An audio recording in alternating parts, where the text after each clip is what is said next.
The Big 12 ended its regular season last year with a four-way tie at the top. These two teams were involved. BYU didn't make the Big 12 title game. Iowa State did. The Cougars want to avoid anything like that this year. They are unbeaten, and they have hopes of even more than a Big 12 title, but you got to get there first. Iowa State trying to drag the Cougars back into that pack and give the Cyclones a chance to do what they did last year, come back to make the Big 12 title game. Thanks for joining us. This is going to be a good one. Jason Benetti, Robert Griffin III, Alexa Landestoy downstairs.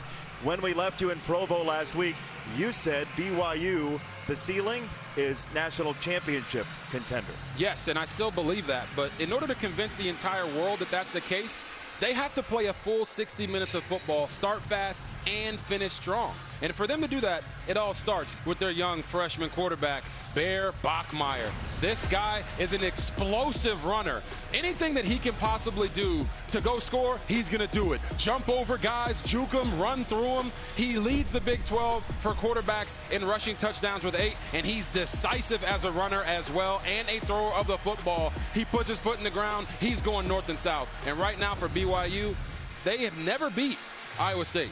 Ever. We'll see if they can exercise that demon today. Rocco Becht is a quarterback for Iowa State. We've seen him for years in a Cyclone jersey. They're off a bye week. They can add some stuff for a veteran quarterback. Yes, they can. And Rocco Becht, if you know this guy, he is kind of like Brock Purdy. He's very, very tough, and he knows that this game decides their season. Whether or not they're going to be able to stay in this Big 12 race will be determined right after this kick. His team will get it first. Iowa State and BYU in a pivotal game in the Big 12 as the calendar flips to November. Next week, we go downstairs to Alexa on BYU's possible hangover after Utah. Yeah, JB, that was a point of emphasis immediately following that game against Utah. They do not want to let that game linger and affect them here in the weeks to come, because if you remember, a year ago, BYU was in this same position, undefeated after the Holy War, went on to lose the next 2 games. Their only 2 losses of the season, and they do not want to let that game derail them from their ultimate goals this season. And talking to the coaches yesterday, they know that this group flipped the page, and they want to do that here today, JB. They're going to have to do it with their defense, which has been a very strong defensive side. Top 15 scoring defense in the FBS. Rocco Becht, shot play. Eskelsen in the clear. First play, touchdown.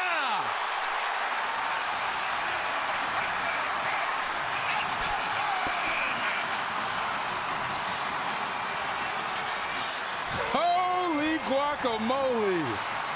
That's how you get the game started off if you're Iowa State.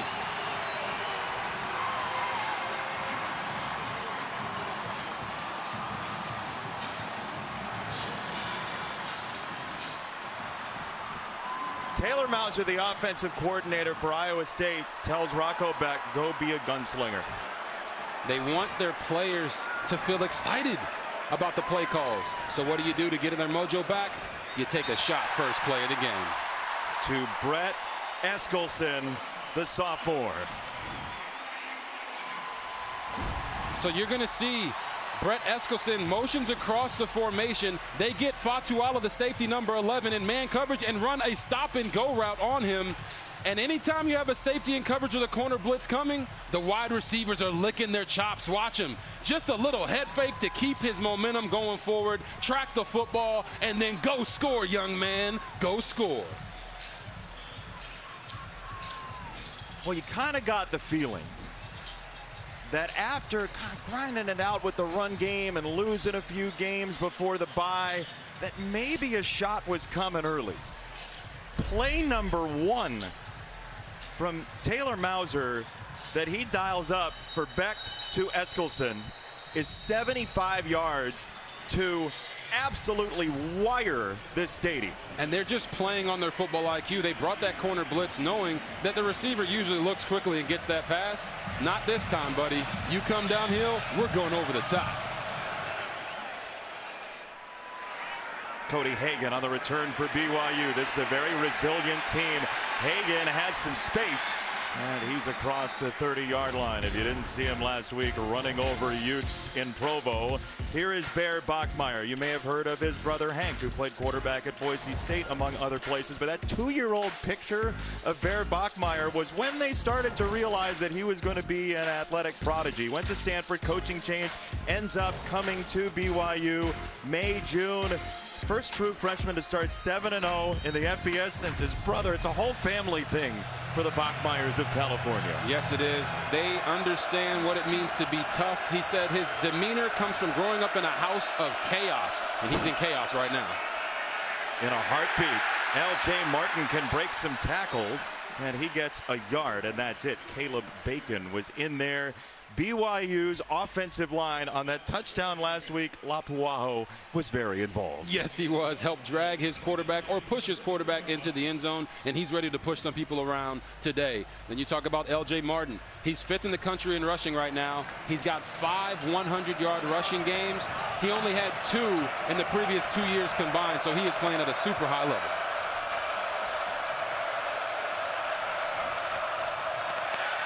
Bachmeier, play action. He'll throw it to the sideline, and he's got it to Chase Roberts. Did he have it? Yes, the officials say in unison. Over on the sideline for a BYU first down and 13. Yeah, you're going to watch his feet here. Chase Roberts, he drags the toes. Both are on the ground. You only need one in college football, but he has possession of the football. That is a catch. The crowd doesn't agree with you at the replay they're seeing. He's got to get it control all the way down to the ground. You see it here. Ball's in his hand. Feet are on the ground. That's a catch. For now. This play is on a replay review. This will go to our replay center. Chase Roberts says, yeah, I got it. I got it. I'm good. Mike Pereira is with us today. They're going to be looking to see if he had possession with his feet and toes on the ground or if that back foot was out of bounds. It looks from this angle like they're inbounds, and he has control of the ball. Yeah, that's the key right there. Does he have control of the ball? I think he does with that right toe still down as he maintains control going to the ground. Really tough call. Both officials very positive of a catch, and from what I see, I like it as the catch also. When is it officially control, Mike? What are the officials looking for here? Well, you know, we talk about does he stick it, okay? So does it stick right in his hands immediately like it does in my opinion here? Again, really tight, but that's the thing. When it gets right into the hands immediately, he's got control, and then you see that right toe's on the ground. Here's a call. After review, the ruling on the field of a completed catch for a first down is upheld. Mike Pereira earning his keep early. $1:16 in. Mike's punching the time clock. We see you, Mikey P. This is the lay of the land for BYU, though. Look, they won by 6 in double overtime at Arizona, by 3 last week against Utah, beat Colorado by 3. They're the close win team so far this year in college football. They've been very resilient, and, you know, for them, as they rush to get to the line of scrimmage here, trying to catch this Iowa State defense off guard. It's a run for Martin away from the trip set, and he breaks a couple tackles to get across midfield against an Iowa State defense that John Haycock always has in that 3-3-5 set. How does that match up with BYU? Yeah, there's going to be guys coming from all over the place, and you talk about Tamatoa McDonough here, relentless rusher. They get Dominique Orange back as well. Caleb Bacon at the second level. This guy loves contact. We've got some amazing stories to tell you about him growing up playing flag football. And then Marcus Neal Jr., downhill player for them, playing at the star position. He is the tone setter for this defense. 2nd and 6. Bachmeier rolling this way. He'll set up. He'll wing it. It's Roberts again, breaking a tackle. Chase Roberts back inside and inside the 5. Trey Bell had him at first, couldn't bring him down. It's a gain of 45. Beautiful play action, movement play here. Bear's going to go here and wing right back around. Or should I the other way, ring back right around, and then he's got Chase Roberts coming underneath, gets his shoulders downhill, makes this throw, and it's accurate, which allows Roberts to get vertical after the catch. Yards after the catch is something that BYU is so good at. Look at his eyes. He's like, I want this right there, and he puts it right on the money. Chase is always on the case. Top 5 yards after the catch team in college football, top 10 offensively and defensively, denying yards after the catch. And we get a whistle before the snap. First charge, timeout, BYU. It's a BYU timeout. They've struggled at points in the red zone this year. We'll see if they can punch it in. Today's game flow sponsored by Progressive. The flow is very quickly to the end zone so far.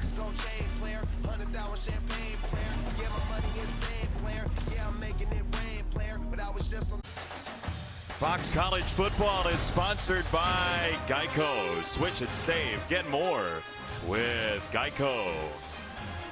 2 years ago, Iowa State went into Provo and had some of the BYU coaches thinking, we should play like that. That's a team we can model ourselves after. 45-13. Nearly 7 yards a carry in that game for Iowa State. They have the lead early in a game that BYU's never won. Yeah, they felt like they got out physical, the BYU coaches did. So if I'm them right here, I'm running quarterback power because they know it's coming and we should run it. It's Martin instead. He is in. Touchdown. LJ Martin. Just like that. A response from BYU. They didn't run quarterback power, but they did run their big back right down the middle of the field, getting through these gaps. Watch how they move. They pull the front side guard. They roll it all down, get him to the edge defender, which means that secondary guy. And sometimes when little people try to hit big people, they let them get into the end zone, Jason. Yeah, well, I know the feeling. 42 years of life. Extra point for Will Farron is good. If it's going to be like this, this is the Big 12 in one football game so far. Call, answer. You never know in this league.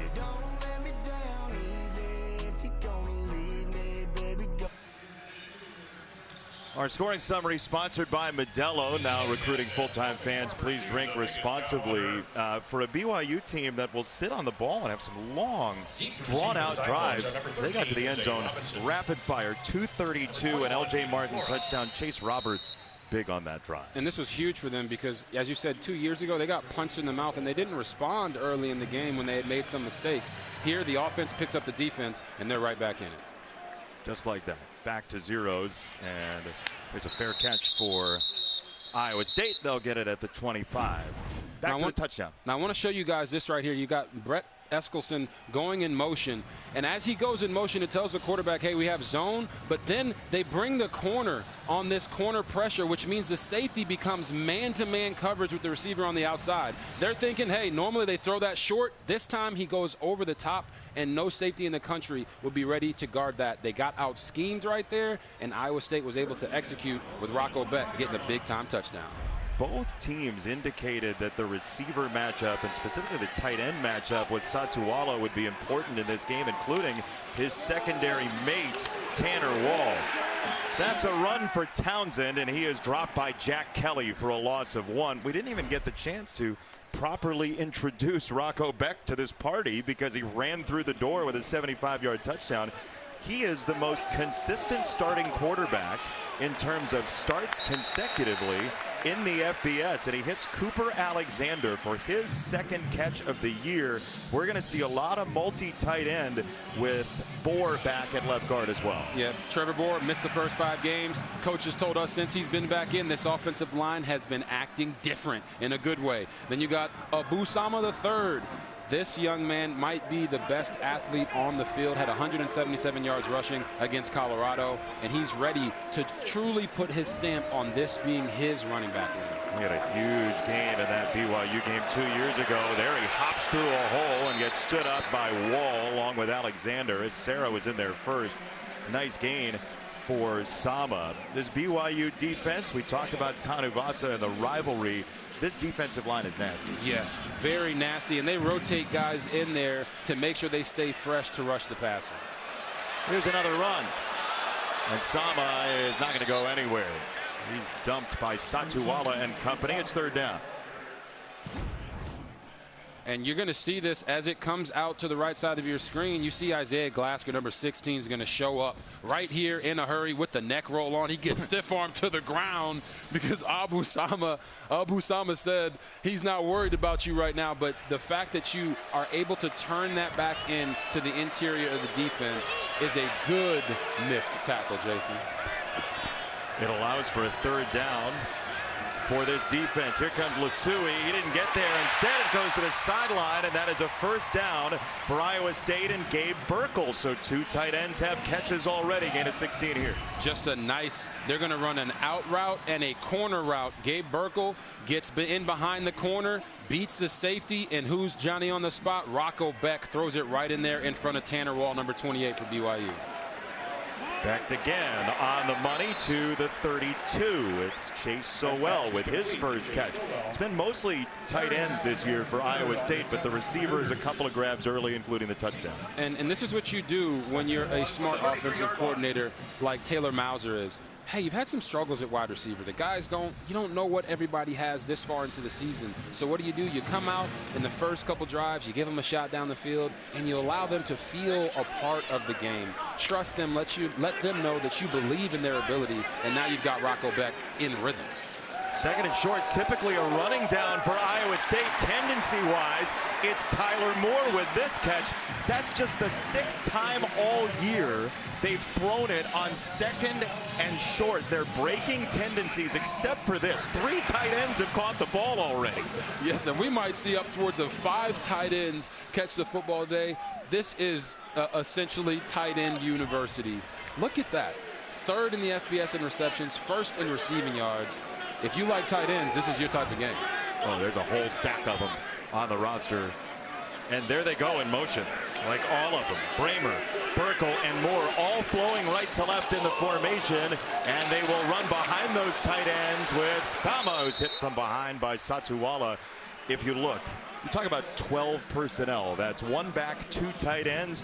Nobody does it more than Iowa State. And the thing is, there's compound interest on it. There was a 3rd tight end in there that time. What does it do for this offense? Yeah, you see 13 personnel, we'll see 14 personnel. It gives them matchups. If you bring in 4 tight ends, 2, 3 tight ends into the game, are they going to bring an extra safety in? Are they going to put another linebacker in? Or are they going to bring a nickel? If you go small with this unit, they will run the ball. And if you go big, they will throw it. Now they do motion with Sama. Becht will throw it, and it's dropped by Hansen. It was on his hands. Incomplete. Tough catch, but it was there for a team that has struggled with drops this year. Yeah, Carson Hansen there is a little bit behind him, but you look at all these guys that are in Rocco Beck's face. He has to put this ball out there, and it's a little inaccurate. But in these types of games where every single possession and every single play matters, if you're Carson Hansen, you got to make that catch. It's the 17th drop this year, if you call it one, for Iowa State.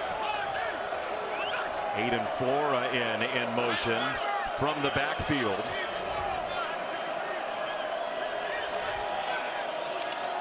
Third down, Rocco Beck. He wants Flora, and it's incomplete. They motioned him out. They liked the matchup. It was there, and it's a miss for the Cyclones. They knew they had man coverage, so they matched him up right here with the linebacker, and they're going to run him outside and have 2 natural picks. And then it's just a matter of just throwing this up the field. If Rocco throws this ball up the field towards the end zone, it's a touchdown. And you can see the disappointment. He knew he kind of got tricked by the 2 shell, thinking that they would be over the top. The good news is Iowa State has a kicker again. They had an offensive lineman kick 2 weeks ago against Colorado. Kyle Conrady, who legitimately got the biggest round of applause in pregame lineup announcements, sticks it through for a 10-7 Cyclone lead. Could have been more. Fox College Football is sponsored by Geico. Switch and save. Get more with Geico. Here in Ames, Iowa, 2 coaches that have a great deal of respect for one another. Matt Campbell has done some real damage against the top 25 in spots just like this one. And Kalani Sitake, the BYU alumnus, former fullback, they're 18-2 since last year. If not for that tiebreaker and a couple losses, the weird one to Kansas at home, 2 of them down the stretch, we'd be talking about them like Iowa State last year in the Big 12 title game. Yes, we would. And isn't it always funny that when a head coach opening comes up, it's Matt Campbell's name that always finds its way into the headlines. Here's Hagan on the return, and he gets pounded at the 27. Oh, hold on. There's a flag before we get to Three's Keys. It's our favorite time of the week, and we're just going to have to wait.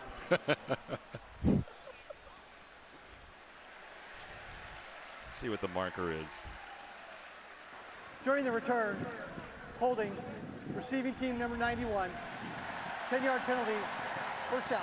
Big penalty there. It's more fulfilling when you have to wait. Three's Keys, part of Geico. Get more game plan. Geico, switch and save. Get more with Geico. What do you got? We're not going to let a holding call get in the way of this. Today for BYU, they have to be tight end detectors. Wherever those tight ends go, they know that that's probably where the ball is going to flow. For Iowa State, they got to have that corn-fed contact. Don't get tired of hitting running back L.J. Martin. He normally wears people down. And it's going to be 4th down territory for both of these teams the entirety of this game. They love going for it on 4th down, and they're really good at converting on 4th downs. They've done it a combined 31 times this year, going for it on 4th down. Bachmeier is hit, and he is dropped. Will McLaughlin got in there and took him down, loss of 8.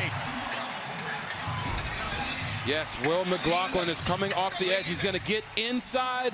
Blitz, they don't even really see him that well. He comes through off of the guard and gets right in there on Bear Bachmeier before he has an opportunity to get rid of the football. When you have a young freshman quarterback that you're going against, bring pressure, because it's not just hard for the quarterback, it's also hard for that offensive line.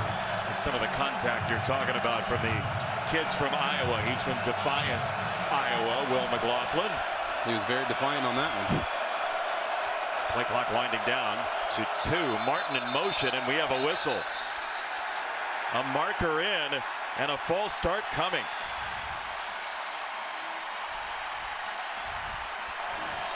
Prior to the snap, false start, offense, half a distance to the goal. Remains first down.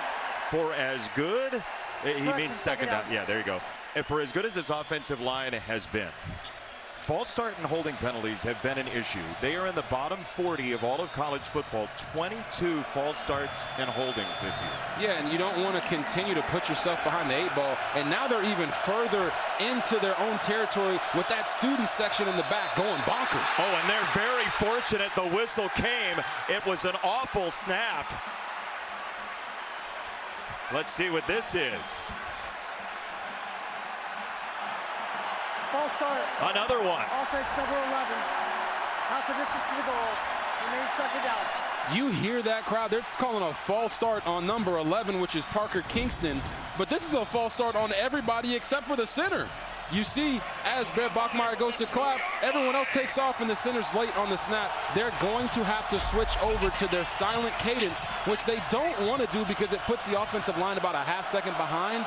But they got to right now because this place is absolutely a madhouse. And it got louder after that call. Pressure coming on Bachmeier. He spins out of it initially and gets dragged down. Caleb Bacon was in there. Marcus Neal provided the initial pressure from the safety spot to Bachmeier's left. And Jason, that was the same pressure that they had just brought from Will McLaughlin. Off the edge to the open side of the formation where the slot receiver is, forcing Bear to have to make quick decisions if their offensive line and the running backs cannot pick up the protection. This place is a powder keg right now.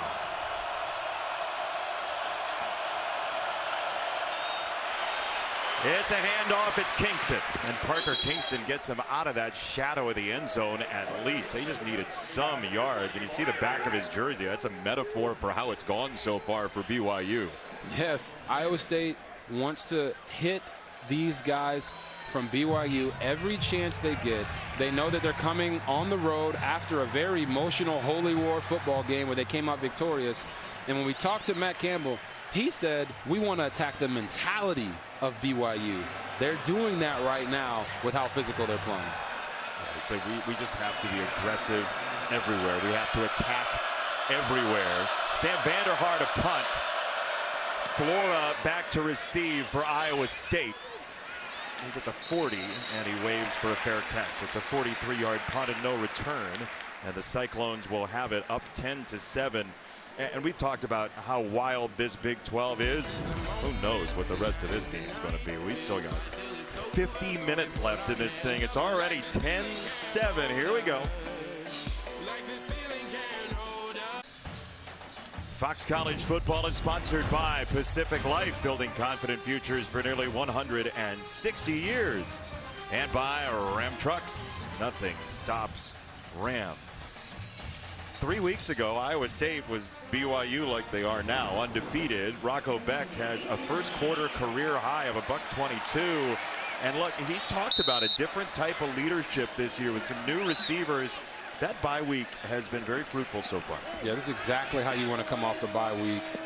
Giving your guys confidence, and we'll talk about how they're actually attacking this BYU defense after this.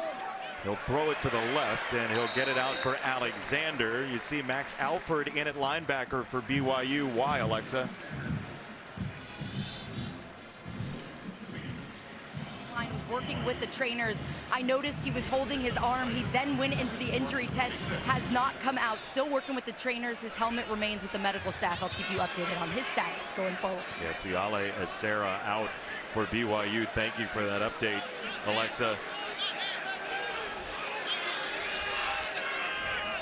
Against these tight ends, you can't afford to lose linebackers. To the outside, Hansen past Alford and Tanner Wall, knocking him out of bounds. It's a gain of 16. When you talk about the injury, I want you to watch Max Alford right here. As this play comes out, direct snap to the back, he's supposed to fill that gap. He does it, and he ends up having to climb all the way over the top. If that was Ale Acera, he would have shot that gap immediately and made that tackle in the backfield. Beck has Alford with him there, and Kelly ushers him out of bounds. The two linebackers together for a short gain. You know, Rocco Becht, 4 throwaways all year. He believes he can gain yards rather than just benching it. Yeah, he's a quick guy, but it's also, you know, a compliment to his offensive coordinator, Taylor Mauser. They're running the right schemes so that they don't have to throw the football away. And right now, what I've been so impressed with what they're doing is they're using formations to get lesser qualified cover guys on their tight ends, and that's why Tyler Moore and guys like Cooper Alexander have already contributed in this game. There's some motion from the receiver spot. He's looking this direction, and once again, he's got Carson Brown, a wide receiver, off the motion from Eli Green. Look, these receivers have not been real active this year, but clearly something has changed. Yeah, Carson Brown has 3 catches all season. Correct. He just caught one right there, and if you looked at it, you would see all the space that this BYU defense is giving them. And what Rocco Becht is saying, all right, we want to hit the home run shots like we did on the first play of the game. But if I can get 6 and 7 yards and keep us on the field and get my guys involved, those plays are also valuable. They got a tight end in at fullback here, Robert. Keaton Roscoff as well. He will lead for Hansen, who just missed a chance to break through. Max Alford with the tackle. It is a first down, but boy, that could have gone for more. Yeah, you talk about having so many tight ends. They bring them all down the middle. They got this guy blocking, pulling the guard in there to get in front of Carson Hansen. Who wouldn't like a 3-man train right in front of them as they're trying to go for a first down? Really nice job there by Carson Hansen, just following his blocks and getting the first down.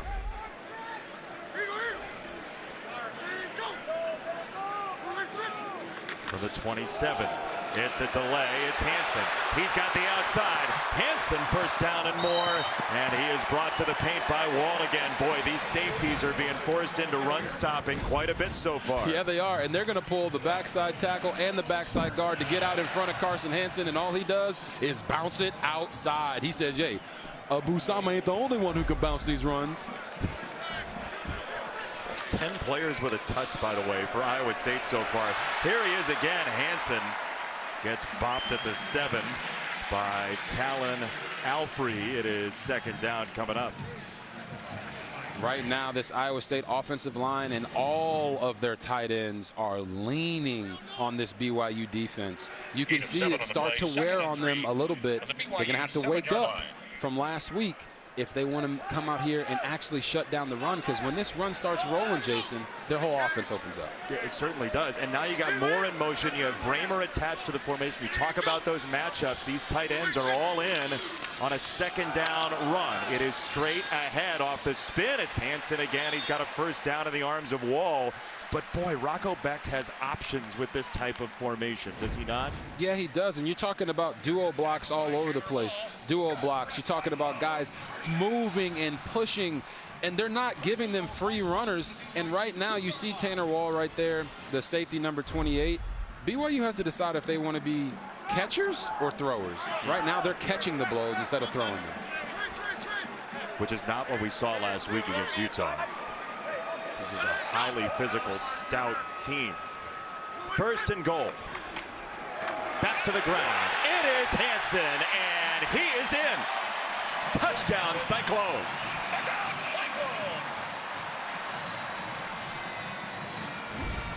And they're going to bring the motion inside to block the edge. But this is just Carson Hansen getting downhill and finding a hole. Not being too pretty, not trying to tiptoe, get vertical. The fastest way between point A and point B is a straight line. At least that's what my mama told me. And your geometry teacher, I know you did well. Certainly. Carson Hansen had 13 rushing touchdowns last year. He's top 5 in the Big 12. When they get in striking range, Iowa State feels like they can do anything right now. Deep pass on the first play, and then a ground and pound drive that certainly Matt Campbell is proud of. This is why this team was so highly ranked coming into the season, because everyone believed they could showcase this type of offensive versatility. And they have a kicker again. Conrady's extra point is good. 17-7 Iowa State at home. We're back in 30 seconds.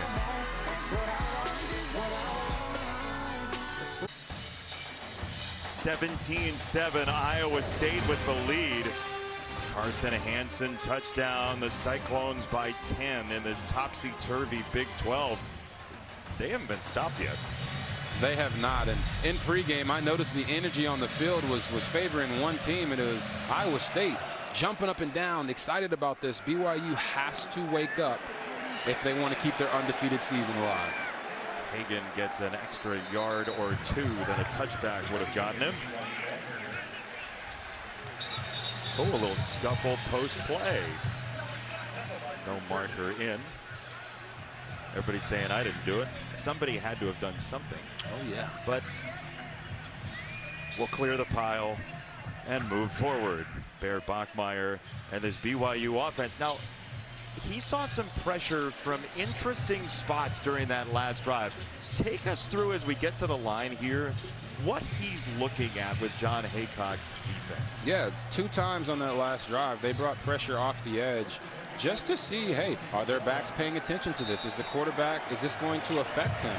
So as they get up here to the line of scrimmage, they have been bringing pressure from this spot down inside the last couple possessions, and there they go. Fake the screen, hand it off for Martin, and L.J. Martin gets tripped up by the body on the ground. Zamir Hawk was seated and grabbed his leg to slow him down. Yeah, they did. And right there, you talk about that pressure, Jason. What they're doing is they're trying to cap the edges, which means, hey, they know that this BYU offense loves to run outside zone. So if they pressure the edges all the time, it's going to naturally force the running back to have to cut back. And in passing situations, it's going to force the quarterback to have to get rid of the football faster. 2nd and 7 is a run. It's L.J. Martin. He gets to the outside, and he's bumped out of bounds. Is that why maybe the fake screen on the previous play? Yes, the fake screen works because you know that they were covered down, right? So you fake that screen knowing that you're going to run the ball the whole time, get them to run outside, and you try to gash them right down the middle. But even there on that run, you got outside zone, right? A little jet sweepy action to the back. They blitzed the edges. So that is something that we have to pay attention to for the rest of this game. Big 3rd and 3 coming up after the quarter timeout. We'll see what John Haycock, the veteran defensive coordinator, shows Bear Bachmeier. But the Cyclones are smoking so far. 17-7 after 1.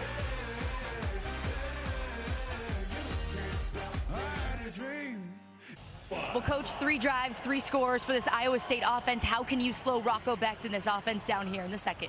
Well, I think not giving away the explosive plays, make them earn everything, but they're still doing it. So we've got to get knocked back on line of scrimmage, and it comes back down to the fundamentals. They had a great start. We've got to figure out a way to just settle down and just play our defense. Alexa, thank you. Offense has to stay on the field here. That's a big part of it. They're 83rd in the country, 3rd down percentage. This is a 3rd and 3 with Rex in the backfield. Nice pickup by him and a catch by Kingston. And the ball came out, but this play is dead. Jamison Patton knocked it free. It's a 1st down BYU, and Rex certainly helped. Oh, triple switch release from the receivers, and you're going to see them come inside, go outside, and then just run a nice little short corner route there by Parker Kingston. Oh, as a quarterback in the booth right now, you see something like that, and just the distribution of everybody getting to the right spots. Really nice job of Bear of throwing a ball on his receiver to protect him from any hits. On a drive that needed to continue. Bachmeier in the pocket, lost the football, he picks it up, McDonough knocked it free, Bachmeier wings it to the sideline, and that was a really fortunate pinball flipper bounce back to Bachmeier. Yeah.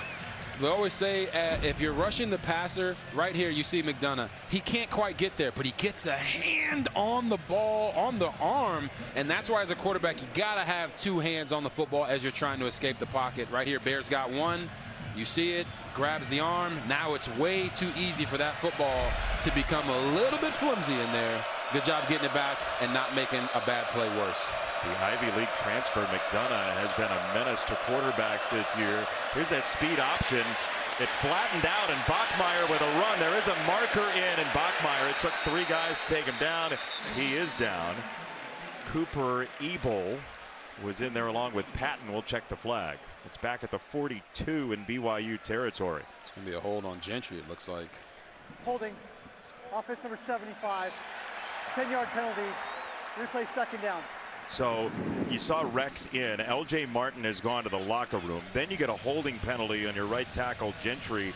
Boy, Martin is a big loss for BYU, that tailback. Yeah, that's a massive loss. Like, he is the guy that really has been the lifeblood of the offense. Yes, Bear is the star now. That was established last week. But what they've been able to do with Martin is what's kept them afloat for the majority of the season. 2nd and 20 for BYU with Rex in to lead block for Bachmeier, and he is spun around and taken down by McDonough. Delighted to be there with his teammates, and it's 3rd down. And with LJ Martin out, there's going to be more of a responsibility on Bear Bachmeier getting downhill and making these types of runs. But you're putting him in harm's way, especially when he gets stood up like that. And guys like Jamison Patton, they call him J-Mo, can come downhill and lay that slack. Another Iowa-born and raised young man from Des Moines, not far from here. 3rd and forever. They've got to get into Iowa State territory at the 46. This is caught off the deflection by Carson Ryan. Ebel got a hand on it. It ends up with Ryan, and now your conversation in Three's Keys about 4th down comes into play. Yeah, this opportunity you see right here. Oh, almost an interception. Great concentration there by Carson Ryan. An amazing finish. Putting yourselves right around midfield, it does look like BYU is going to punt the football, but that's why you can't get behind the sticks. This is not that type of game, and BYU certainly doesn't want to continue to have to play from behind. Now it's up to their defense to get a stop against this red-hot Iowa State offense. We saw a fake punt earlier for UCLA that did not go well. This is a true blue punt, and Flora on the return gets to the 20, and that is all. Iowa State will have it, as they did for most of that 1st quarter. Kaufusi with the stop. Cyclones will have it up by 10, looking for the upset against unbeaten BYU. Fox College football is sponsored by Allstate. You're in good hands. And by Kubota, your compact equipment provider. Visit your local Kubota dealer today. Lovely Ames, great place to watch football and basketball and so many sports. Just a tremendous fan base They lead by 10, and for BYU, a big injury. LJ Martin is over on the sideline, their tailback. Here's the play we think it happened on. Yeah, and he goes low, tries to run over Trey Bell, the corner, number 7 for Iowa State. And you see that grimace on his face. He's like, my shoulder. And for them, you know, you hope that the young man is okay and can get back out there in this game. But if he's out, the offensive coordinator for BYU, Aaron Roderick, did tell us this week that they felt like they could come out and throw the football on this Iowa State defense. And now they might not have any other choice, because the way that LJ Martin runs and how physical he is what has made this offense go and allow Bear Bachmeier to ease his way into college football. They're at 5.5+ yards per carry for the year. They're a top 30 yards per carry, and then top 15 yards after contact per carry team. And now Iowa State with a lead, scoring on their first 3 drives for the first time in a while, and they've got the ball again off the punt from the 25. The officials did confer. It looked like they assessed an illegal formation penalty, and now another big run for Sama against BYU. That is a very similar run to one he had 2 years ago in Provo. Oh my goodness, watch this guy. Gets 2 guys to go outside, and then he gets vertical. I'ma say, and I'ma sa manapusa. Come on now. You want to say that again? Sama say, sama sa manapusa. Watching this guy on tape has been a blast. He is a dynamic one-cut downhill back who can hit the home run. Very rare, and he's just coming into his own more and more. The more carries he gets, the better he gets. A long jump star in high school. Abu Sama back on the throw. Oh, what a one-handed grab! Bramer with glue on those fingertips. 24. Goodness. Watch this, Benjamin Bramer. Ooh, look, my one hand. Why put up 2 when you can just go and snag it with one like that? Good God. Just stapled the ball to his hand. Becht. Pressure coming. It's intercepted. Picked off on the sideline by Lutui. That was Max Alford with the pressure, the replacement for Acera speeding it up, and BYU has a huge turnover. Oh my goodness. Talk about going from a high to an extreme low right there.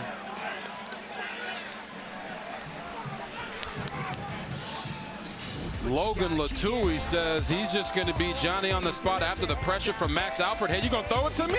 Well, I guess I'm going to catch it then. BYU with the ball when we get back.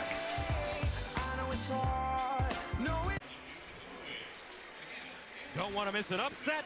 Just tell Siri. Show me the college football schedule.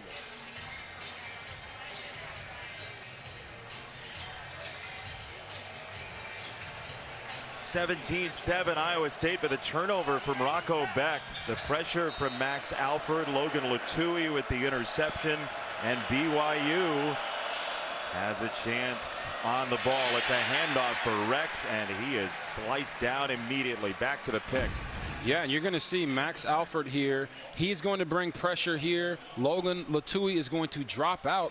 And as Rocco Becht goes through this, he feels the pressure, but I don't think he ever sees Lutui, and he's throwing this ball as if no one is there. It's not a miscommunication on the route because they had all verticals from everybody else. So right there, he just didn't see and he threw it right to him. Middle screen. Kingston, that's incomplete. Third down, BYU without LJ Martin, Alexa. Yeah, LJ Martin, you saw him leave for the locker room. I'm just being told in my ear that he will not return. He had some x-rays and he is done for the day. Wow, that's an enormous loss for BYU. They're already without Sione Moa, another very talented running back. And LJ Martin out creates a whole different can of worms for BYU. Now they only have really one running back in Preston Rex, and he's a former corner from last year, or safety from last year. Bachmeier heaves it middle of the field. Kingston. Parker Kingston, the track star from high school, is out of bounds across the 35. Really nice job. A lot of eye candy. You got this guy coming across. You got a fake from the back. And then watch how Bear Bachmeier navigates this. Moves up in the pocket and delivers a strike to Parker Kingston, who finishes it. Look at his eyes. Stays downfield, not worried about the rush. Great protection from the offensive line. They're going to need more of that from Bear Bachmeier because now they're forced, it feels like, to throw the football and have that be the primary thing that they do with this offense with their starting running back, L.J. Martin, out of the game. They'll give him all the way to the 28. They'll go with the motion. Bachmeier steps up in the middle of the field, and Ryan gets absolutely drilled by Dom Orange. Big Citrus just put the squeeze on Ryan. Oh, I could feel this one up here.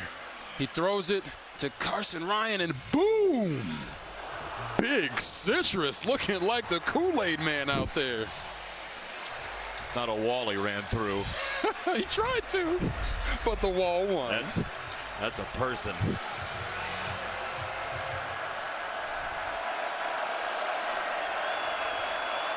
Second down.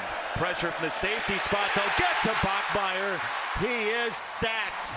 It's Will McLaughlin again. They had to pick one of the free runners to pick up, Robert. Yes.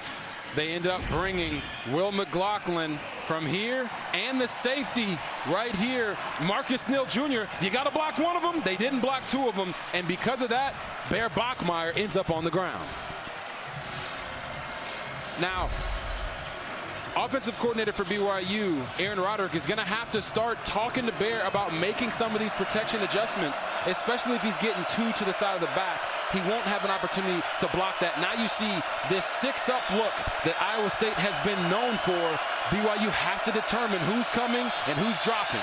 Kalani Sitake was on the field calling the timeout. Bachmeier is having to rifle through a lot of things provided by John Haycock, that defensive coordinator. Even Kalani Sitake didn't know who was coming. That's why he called timeout. 3rd and 13 when we come back.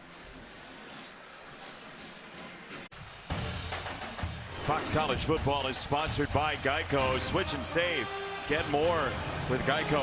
BYU has lived in 3rd and long today, Robert. Yes, they have lived there, and that's not where you want to be for a team that is primarily a run-first team. Now, Iowa State is not in that six-up look, but I still expect them to bring some version of pressure as they look like both those backers right here in the middle of your screen are creeping towards the line of scrimmage. And two backs for BYU, including Navahine, who helps with the protection. Bachmeier this way, incomplete for Kingston. It is 4th down for BYU. Yeah, Aaron Roderick last week used a lot of match protect sort of stuff. And now you almost have to think about that again, don't you? Yeah, you do. And right there, he actually did go. Yeah. Max protect with 7. And if you're Bear, I'm on the sideline right now talking to Bear Bachmeier saying, hey, right there, we had you protected. Yes, they brought both inside backers, but guess what? You were protected there, and you could have taken an extra beat to give your guy Parker Kingston an opportunity to come out of that. He's got to settle in and deliver the ball. And he needs a field goal from Will Farron, who has hit from 56 this year. A bit of a high snap, but Farron drives through it and knocks it home. BYU is within 7 with all that's gone poorly. They're still hanging around. Unbeaten BYU. The operation was good enough. The Cougars are within 1 score.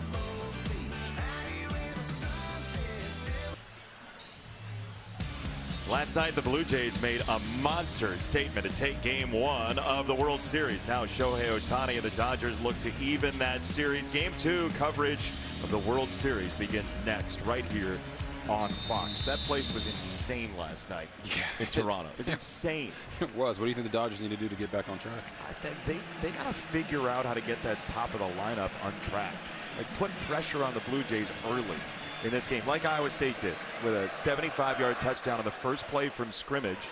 And that has sort of set the stage for combat today. A little hesitation, and look out, Zay Robinson got awoken by BYU's coverage team. So Iowa State, first 3 possessions were great. That interception flipped this game. Yeah, you're talking about they're driving down the field, about to go up probably 24-7, and really making BYU have a little bit of deja vu, right, from 2 years ago. But throwing that interception, now it's a 7-point game. BYU gets the ball coming out of halftime. There's a big possession here for Iowa State. BYU knows the momentum has shifted to their side. Remember, BYU playing without Ciale as Sarah, the linebacker. They got 2 linebackers in here. It's Kelly and Glasker against this Iowa State team that has tight ends that play like wide receivers sometimes. Here comes Latui. He got to Becht again. It's Hansen out of the backfield. Man, Evan Johnson with a brilliant open field tackle there for BYU. Oh, my goodness. Logan Latui has been on a heater the last 2 weeks. You're going to see him going up against James Neal III right here at the bottom of your screen. Just speed rush, dips that shoulder, boom. And those hits, even though it's not a sack, it reminds the quarterback, hey, man, I don't have all day back Do you here. need that reminder as a quarterback? Yeah, sometimes you feel like you got some time, but right now, Rocco Becht does not. 2nd and 7 for Rocco and this Iowa State offense. It's Hansen again, flowing to the right, and then he goes through the tunnel. Man, did he hit the gas pedal. It's a first down. You talk about decisively hitting a hole. He did it right there behind Bohr. I just love watching the big fellas pull. You get the backside guard and the front side guard pulling out, starting that caravan for Carson Hansen, and then whoop, gets down the tunnel, as you so eloquently stated, Jason, and finishes going forward. That is what Carson Hansen is known for. Mr. Reliable. He's going to do everything the right way, and he's going to hit the right hole at the right time. Father was a player at North Dakota State. Carson here at Iowa State. And you know what they tell both backs? Like, take the 2-yard runs sometimes. Those things will pile up for you late in the game. And doesn't BYU know that? Yeah, they do pile up, and it also makes the offensive linemen feel good. They love 20, 30-yard runs. So much for 2-yard gains, by the way. They're averaging 7+ per carry. But they'll take the 2 if they have to. Some of those 2-yard runs are the ones that set up the 15-yard runs that give you those averages. And the offensive lineman can actually understand, like, how am I working my leverage? And that's what they're trying to work with Abu Sama III on, number 24. When he comes in, it's all power and all speed on the outside.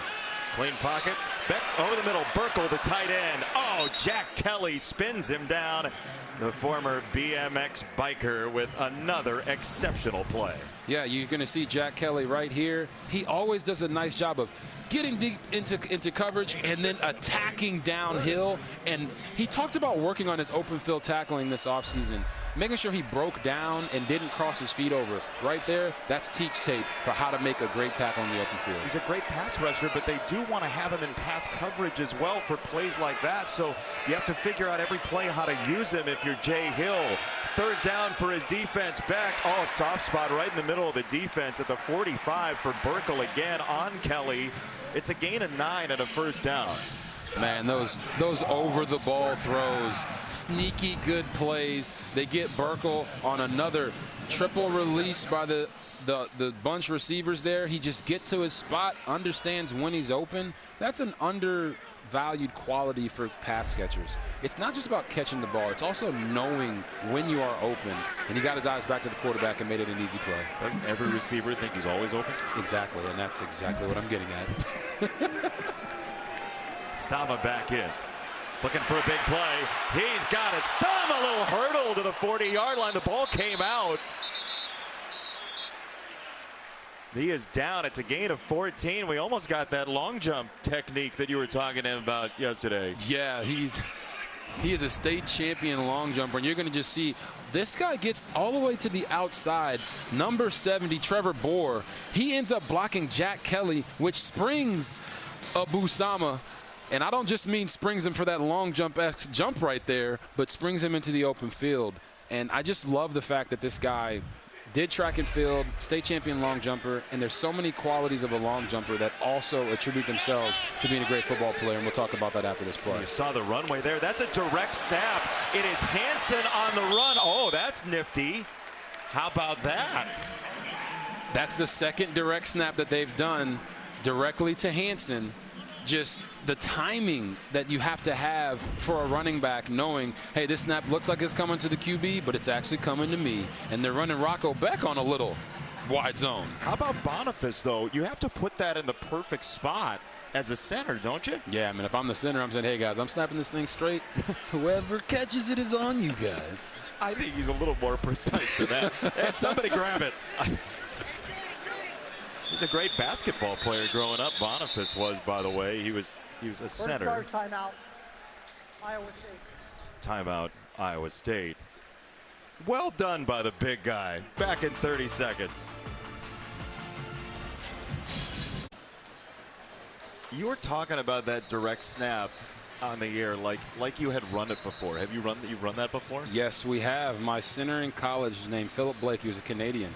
And what we used to do is instead of direct snapping it to the back, anytime we had a sprint out, he would snap the ball out in front of me to the right or to the left. One of the most unique things I've ever done in my career. Shout out to Philip Blake and also to Jim Boniface for working those snaps the way they need to be worked. Did you catch it in motion then? I catched it in motion. Wow. Yeah, catched it. I caught it in motion. What am I talking about? Who needs grammar when you have that kind of athleticism? It's a first down for Hansen and Iowa State. Satuala and Latui combined on the tackle. I got nothing for you. That was terrible grammar, but great pickup right there. I catched what you said. It's there's so many things that these big offensive linemen do that go underappreciated. So I do want to say I'm going to apologize to the big fella. I know he did that on purpose. He snapped it to the back on purpose, and they're working on that. I know what you were saying. I get it. It's a first down for Iowa State. There's Bramer in motion. The tight end Satuala goes with him, and it's a run. It's Hansen, and he is going to fall forward for 2.5, maybe 3 after contact. Now, you just mentioned that. You saw the motion outside from Benjamin Bramer, and Satuala, number 11, the safety for BYU, goes with him. They're going to try to attack that. If they get press man situations with a big red zone threat like Benjamin Bramer at every bit of 6'7", look for them to take some shots here in the red zone. They're 4 tight ends, and they snap off out of the formation. Townsend in there as well. 4 tight end set. Rocco Beck goes to the only non-tight end in the pattern. It's Townsend right at the line to gain.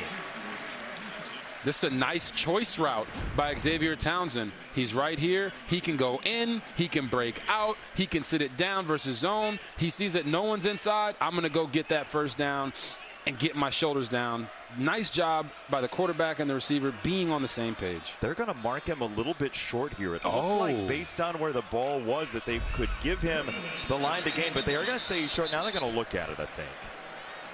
Every play is reviewed upstairs. Some are stopped to take a further look. The runner was short of the line to gain. The previous play is under review. Yeah, this is close enough to do that, certainly, in the command center down in Texas. For sure. To the naked eye, it looked like he had gotten the first. You see that yellow line as he's coming through. Let's see. Yeah. That looks like a first down. Remember, the yellow line is imprecise sometimes. Correct. It's not exactly like dispositive. It's not decisive, but it's usually right where the line to gain is. Mike Pereira is watching. We got to you very early in the game, Mike. It's been a while. What do you see here? Well, you know, the first thing I look at is how accurate is the yellow line. And if you go back and look at the play, as we look at the beginning of the play in here, the yellow line is really short of the marker. And you'll watch it on the live shot. You don't see it on this one. And so I think while it looked like it was a first down with the yellow line, I'm not sure it is. I think it might be short. Yeah, it's very close. You see where that orange tag is. The ruling on the field of the runner being short of the line to gain is upheld. It'll be third down. It's a great job by you, Mike. He was right on the yellow line, but again, the yellow line is not always exact. The NFL obviously has a Hawkeye technology, and they are using that to make more precise spots. But you see the marker there, it's a little bit ahead of the full yard line. Yeah. But Iowa State has lived in third and short. BYU has had third and Ankeny for most of the day. Which you look at BYU having those 13 yards to go on third down and only being down 7. It almost feels like a miracle. But here, look at all these guys on the line of scrimmage for BYU.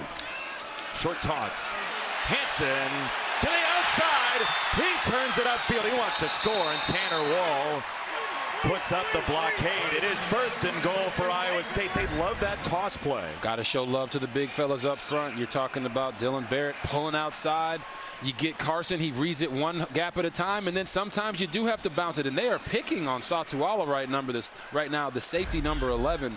He's got to show that he can make plays like he did last week in the Holy War against Utah. 4 tight ends again in here. That's a matchup nightmare for guys like Satuala and that entire secondary. And we get the 2-minute timeout here in Ames.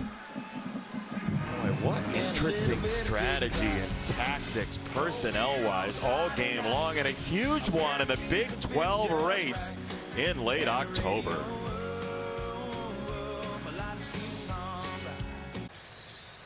Talk about living rent-free in somebody's head. Iowa State's living rent-free in BYU territory today. Yeah, just having this defense on the field for this long, having more plays, almost more plays in BYU's territory than BYU has plays on offense. 1st and goal. They go right back to Hansen again, directly to him, to the goal line. Let's see. Touchdown, his 2nd.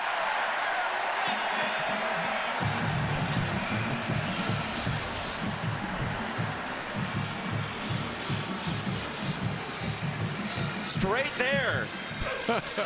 Boniface has hit a couple of bullseyes with these snaps. Yes, he has. And Carson Hansen doing what Carson Hansen does best, which is run downhill behind his shoulder pads. We'll show you that touchdown run right after this.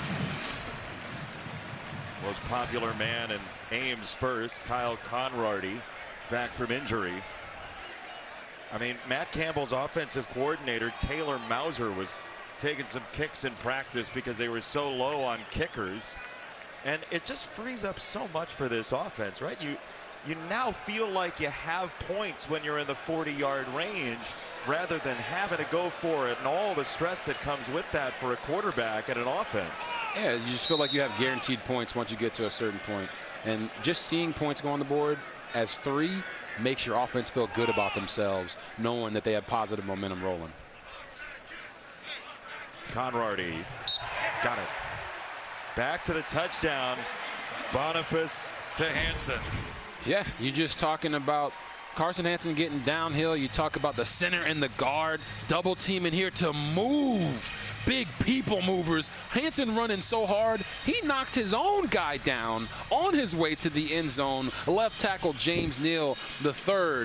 But Jim Boniface, as my man Jason Benetti pointed out so eloquently, is doing an amazing job with these direct snaps right to the running back. That's 3 so far that I've counted, and they've all been impactful plays. Dubuque's finest.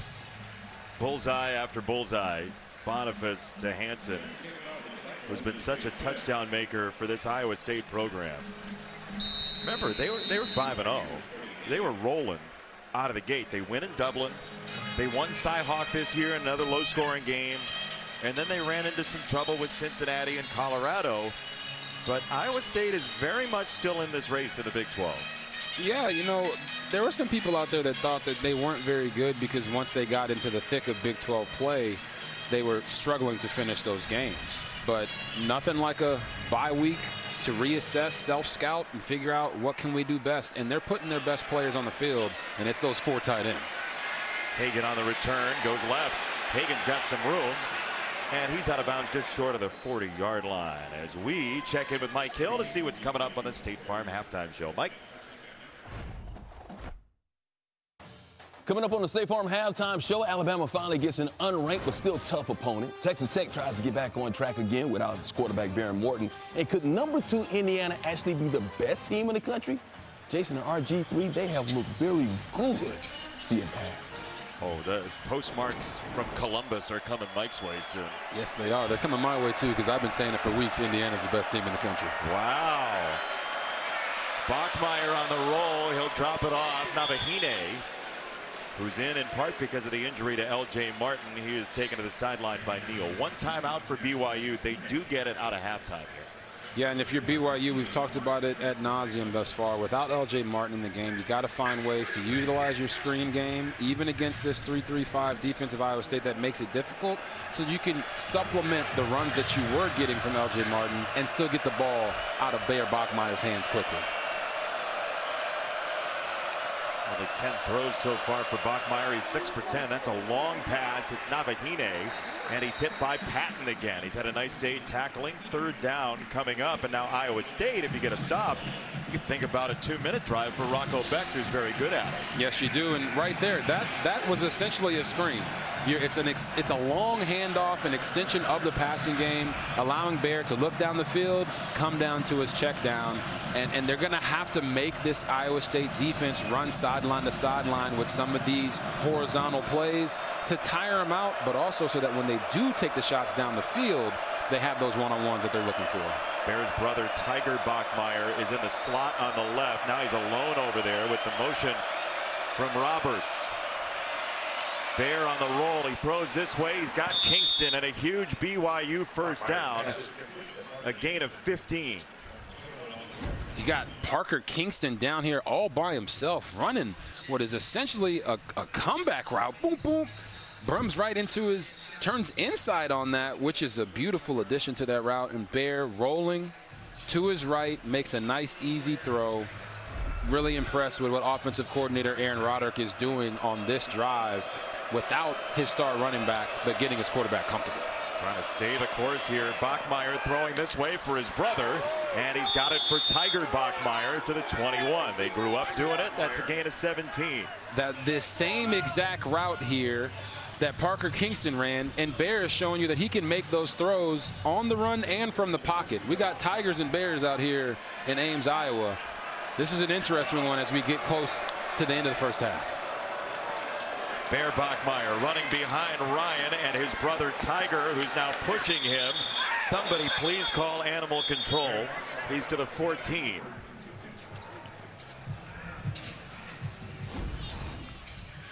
Animal control is certainly looking for Bear Bachmeier right now. You see Carson Ryan get out there in front of him. Nice read. He's going to finish with his shoulders going forward. The way he runs is unique, but they need every yard they can get from this young man today. This is a sprint and a throw, and it got deflected. So it'll be 3rd down. He wanted Kingston on the sprint out there. So 3rd down on the way. Caleb Bacon got the hand in. The former walk-on at Iowa State with the play. And he, after that injury last year, has helped solidify this defense this year. 3rd and 2.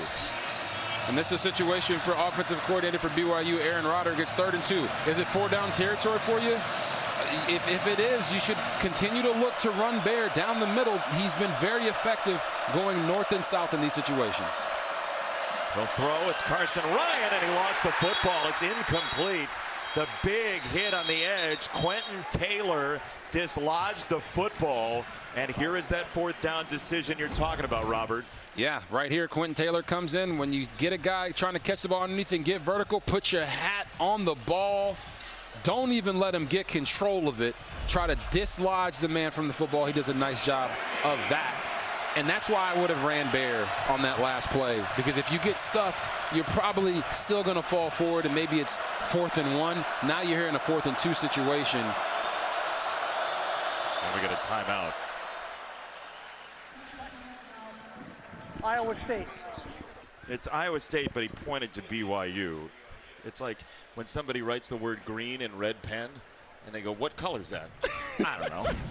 Our game summary sponsored by Pacific Life, building confident futures for nearly 160 years. Right out of the chute, Rocco Becht a touchdown.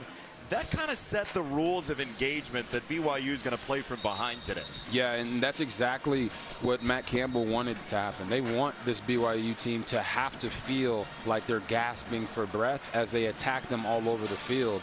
And so far, I think BYU has done a nice job of weathering part of the storm.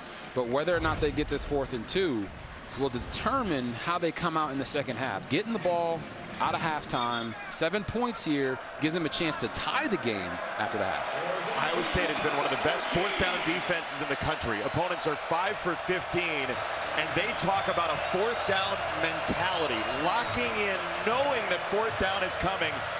Here we go.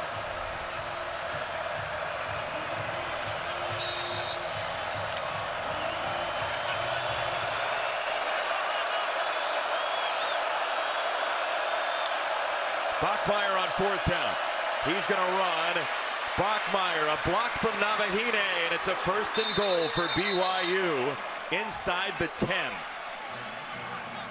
Remember, last week, first half, they ran out of time on a drive just like this at home in Provo. They spike it here, 29 seconds to go, 1 timeout. It's unlikely they'll run out of time, but that was more urgency than we saw last week, and back to the play. And here, I think the mistake by Iowa State is not blitzing off the edge like they have been doing the entire game, because now they allow BYU to get the edge. Bear Bachmeier knows in this situation, if I can run and get that first, I'm going to take it. That is not a design quarterback run.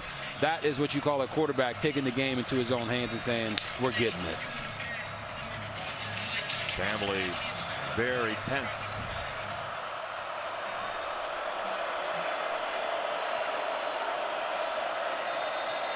That was gummed up. We have a marker coming in. It's going to be a false start. It's a false start on Chase Roberts, the receiver on the outside. False start. Offense number 2. 5-yard penalty. Remains 2nd down. They've had a handful of procedure penalties specifically on this spot on the field. Yeah, and this spot on the field is literally where the student section is, where they were worried about coming into this game knowing how loud they can be. But the reason Chase Roberts also false started there is because he knew he had a one-on-one against Trey Bell. And now Trey Bell smartly backs off in coverage. Yeah, he's up top. Bachmeier looks off that matchup. Back of the end zone, touchdown Kingston. BYU always has a counterpunch. Great execution there by Bear Bachmeier. We talked about it. You score a touchdown here, get the ball after halftime, have an opportunity to go back and tie the game coming out of the half. I mean, that's a best case situation for the BYU Cougars.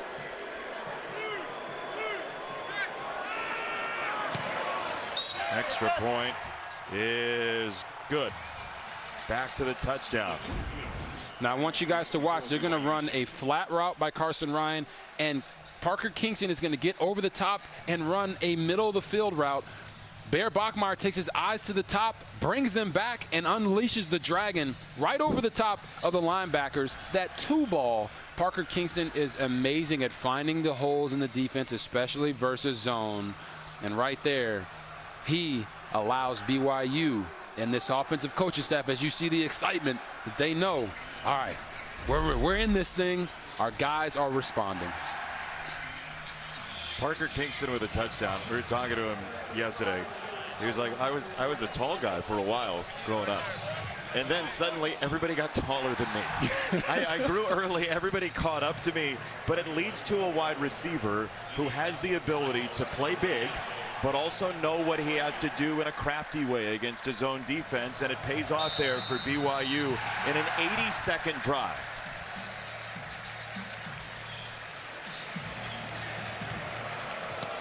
You saw Bear Bachmeier with a touchdown. His parents, April and Michael, here in Ames today. Alexa? Yeah, you guys mentioned Bear and Tiger out there on the field together. I caught up with Mama Bachmeier before the game. She said she learned from her older son. She doesn't want to miss a moment of the action because it goes by so quick. So she made it a point. She's going to be at every game. She also told me about that same hallway that Bear told us about. So much about who he is and his personality came from playing with his 4 siblings in their hallway. She said they grew up in 2.5 acres. Can they play outside? No, they just wanted to play in my hallway, make holes in the wall, and JB, she finally fixed them now that they're older and out of the house. Well, yeah, you don't want to have to keep dumping money into that. They're not going to stop fighting. They're brothers who are all athletic. Exactly. House of chaos. Yeah. And this is going to be probably the end of the half. It's a hit by Anisi Purcell. So Iowa State had everything going for them. Leading by 14. Now suddenly BYU gets the ball at a halftime.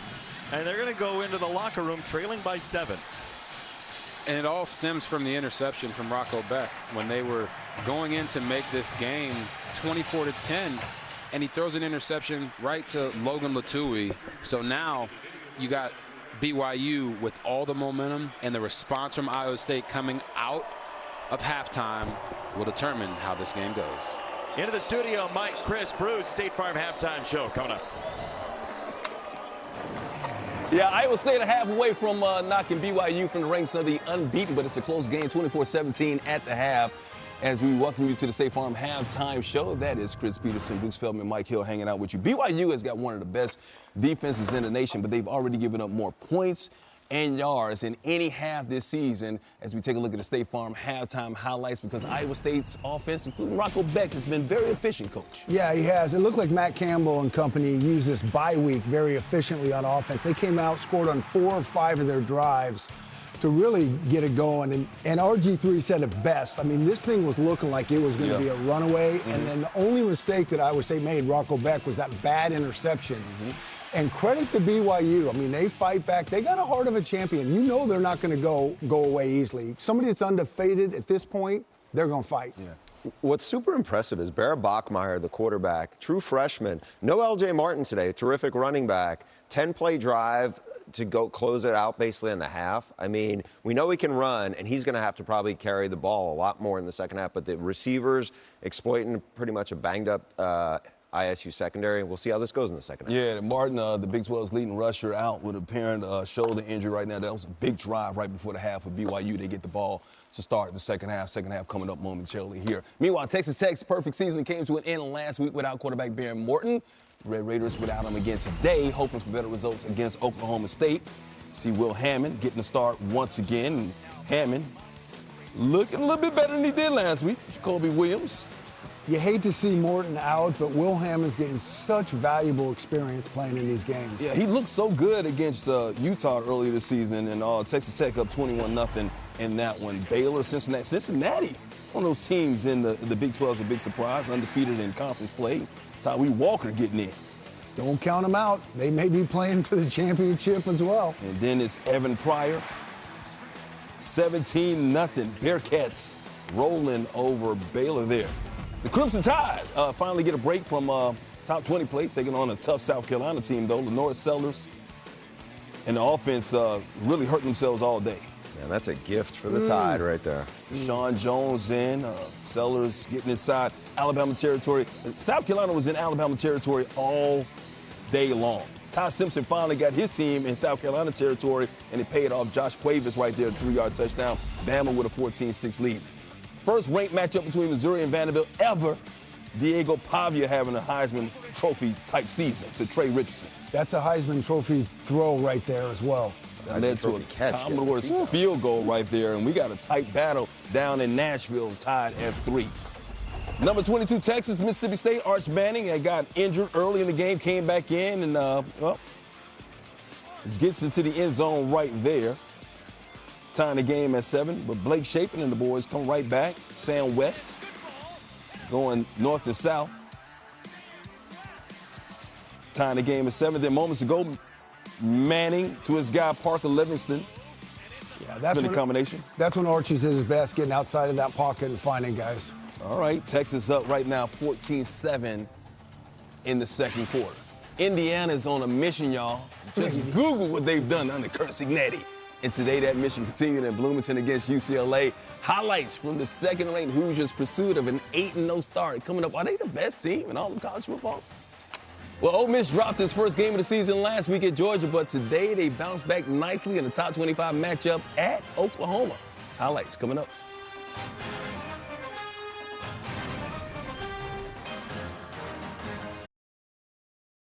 Welcome back to the State Farm Fox College Football Halftime Show.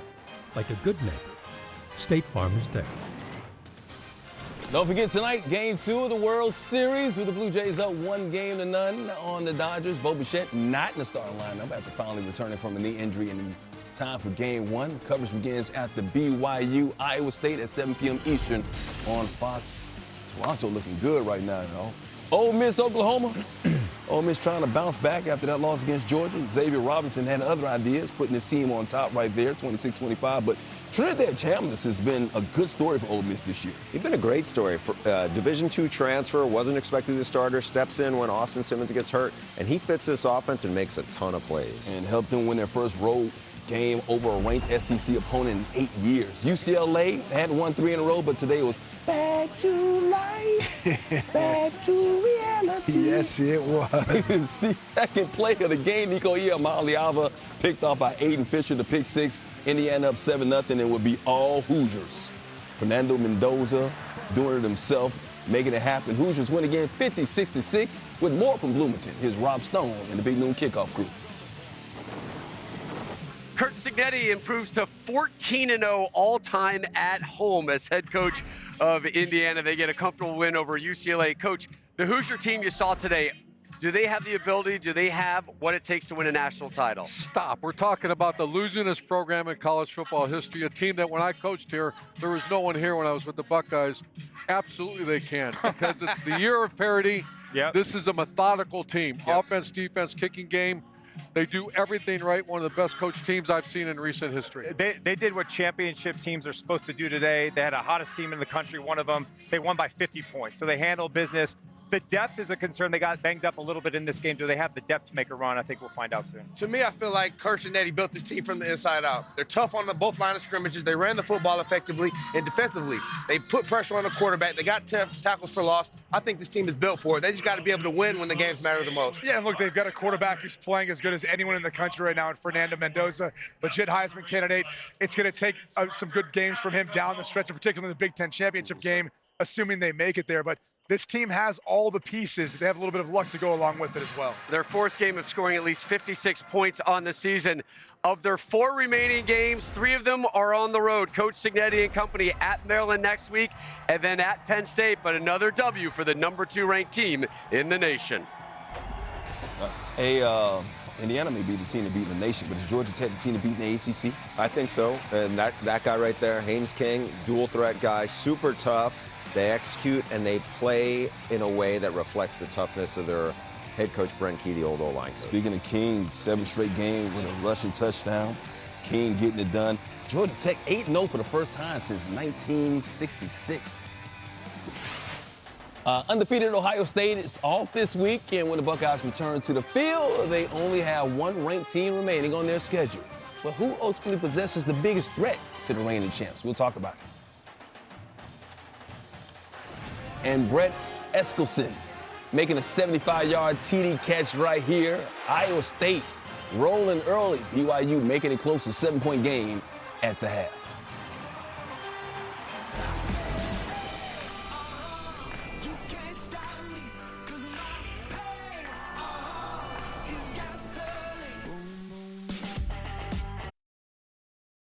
Welcome back to the State Farm Fox College Football Halftime Show. Like a good neighbor, State Farm is there. North Carolina's got to win one FBS game this year, right? Sooner or later. Almost had a big upset over number 16 Virginia in overtime. Jamari Taylor gave Virginia the lead, but Gio Lopez and the boys coming back right here in overtime, scoring. Davion Goss, but we're going to go for 2. Let's go for the win in the first overtime. Let's do it. Let me show you how close they were. This is a good call. If they make it, it's a great call. If he stretches his arm out just a little, just stretch it out. Come on, Benjamin, just stretch. Right there. You got to hold it. That's the one time you got to hold the ball out like that to get it over the line. Virginia goes on for the win. Next Saturday, Big Noon Kickoff heads to Columbus. Number 1 Ohio State hosting Penn State and all their issues. Coverage begins at 10 a.m. Eastern, leading up to game time at noon only on Fox. Buckeyes are off this week. Of course, Penn State shouldn't be much of a problem with them with everything they got going on right now. But give me the biggest threat to Ohio State this season, remainder of the way. I really think, Mike, it is that last regular season game. It's Michigan. Yeah. I mean, to me, it's the obvious one. They haven't beaten them in a long time. It's like 1,000+ days. 4 in a row. You look at this team at Michigan right now. Their offense with Bryce Underwood, getting better before our eyes. They have some really good young skill talent. The receivers are much better. Last year, they beat them in Columbus without an offense at all. Now they actually have a little bit of an offense. I don't think they're as good as they are in defense because they lost 2 first-round defensive tackles. But again, this whole thing is in Ohio State's head. And until they can beat them, I think that's the one you got to say. You might be right, but I am not seeing that. There's no way that the Buckeyes lose to Michigan again. And the reason I say that is I love how Ohio State's playing right now. I think they're playing loose, fast, and free. I think the expectations weren't as great. It looks like Ryan Day and the staff are doing a way better job just letting them go. And so as long as they don't shackle them with these big expectations going into that, I think the game that they're going to worry about is Indiana playing them in the championship game, the Big 12 championship game. That's going to be their biggest threat. And maybe more of a bigger threat than that is it may be the Oregon Ducks in the playoffs. Because the Oregon getting rolled in the Rose Bowl by Ohio State, they're going to have a burr under their saddle about that. And then losing at home to Indiana, they're going to have a burr under the saddle about that. So the Ducks losing, I think, helps them, and they'll be coming after both these teams sooner or later. Crazy thing, before they get to the Big Ten championship game, they got to beat Michigan. Michigan could knock them out of the Big Ten championship game. L.J. Martin knocked out of this game, but he found the end zone right before he left. His team down 7, second half coming up.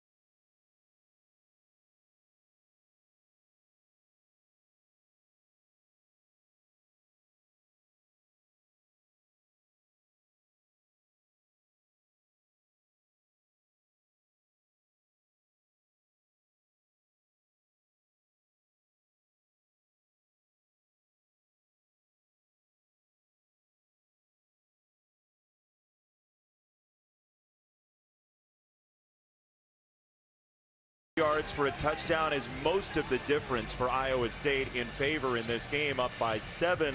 But Robert Griffin III, every time you count BYU out in one of these games this year, they just bounce right back. Yeah, they've always found a way to claw their way back into a football game. And you would honestly, looking at that first half, think that they would be down by 20 going into halftime. But they're not. And it's all because of just the way the game flowed. It started with fireworks. Rocco Beck throwing the touchdown deep down the field to Eskelson, who really hasn't had much of an opportunity to make plays since that point. Maybe we see some of these wide receivers for Iowa State start to make plays for them here in the second half. Oh boy, that is a tough way to start for Iowa State. A kick out of bounds as we check in with Alexa. Well, I caught up with Coach Sitake coming out of the half, and he said if offensively we do what we did on that last drive of the half, we're going to be good the rest of the way. He said defensively, as Iowa State scored on 4 of their 5 possessions, we got to make some adjustments, and we have to get some stops. JB, I did ask him about the crowd noise causing some of those false starts. He said, we've been the beneficiary of a good home crowd, so we got to be able to play good on the road. And of course, without LJ Martin, that's a tough loss here for BYU offense. Yeah, the difficulties are piling up. Alexa, thank you. That was the first penalty on Iowa State all game, but what a whale of a penalty, a kickoff out of bounds. So Preston Rex is the tailback, and they can run some jet sweep. This is Kingston getting hit right at the line of scrimmage by David Coffey. Here's what you see from BYU typically in the run game. Not today. Why? Other than Martin. Other than Martin, it's because this 3-3-5 defense by John Haycock and Iowa State makes it very difficult for you as an offense to know where the person that is a support player is going to be. It could be any of the 3 safeties. So BYU losing the running back and now having to find ways to get yardage without him. I expect him to throw the football at least 25+ times the second half. Bachmeier sets to throw. He'll spin it out wide, and that's incomplete for Rex right at his shoe tops. third down very quickly for the Cougars, who were 3 for 7 with a bunch of long third downs in that first half. You know what Bear Bachmeier could have done right there to avoid this being a 3rd and 10? What's that? He could have ran the football.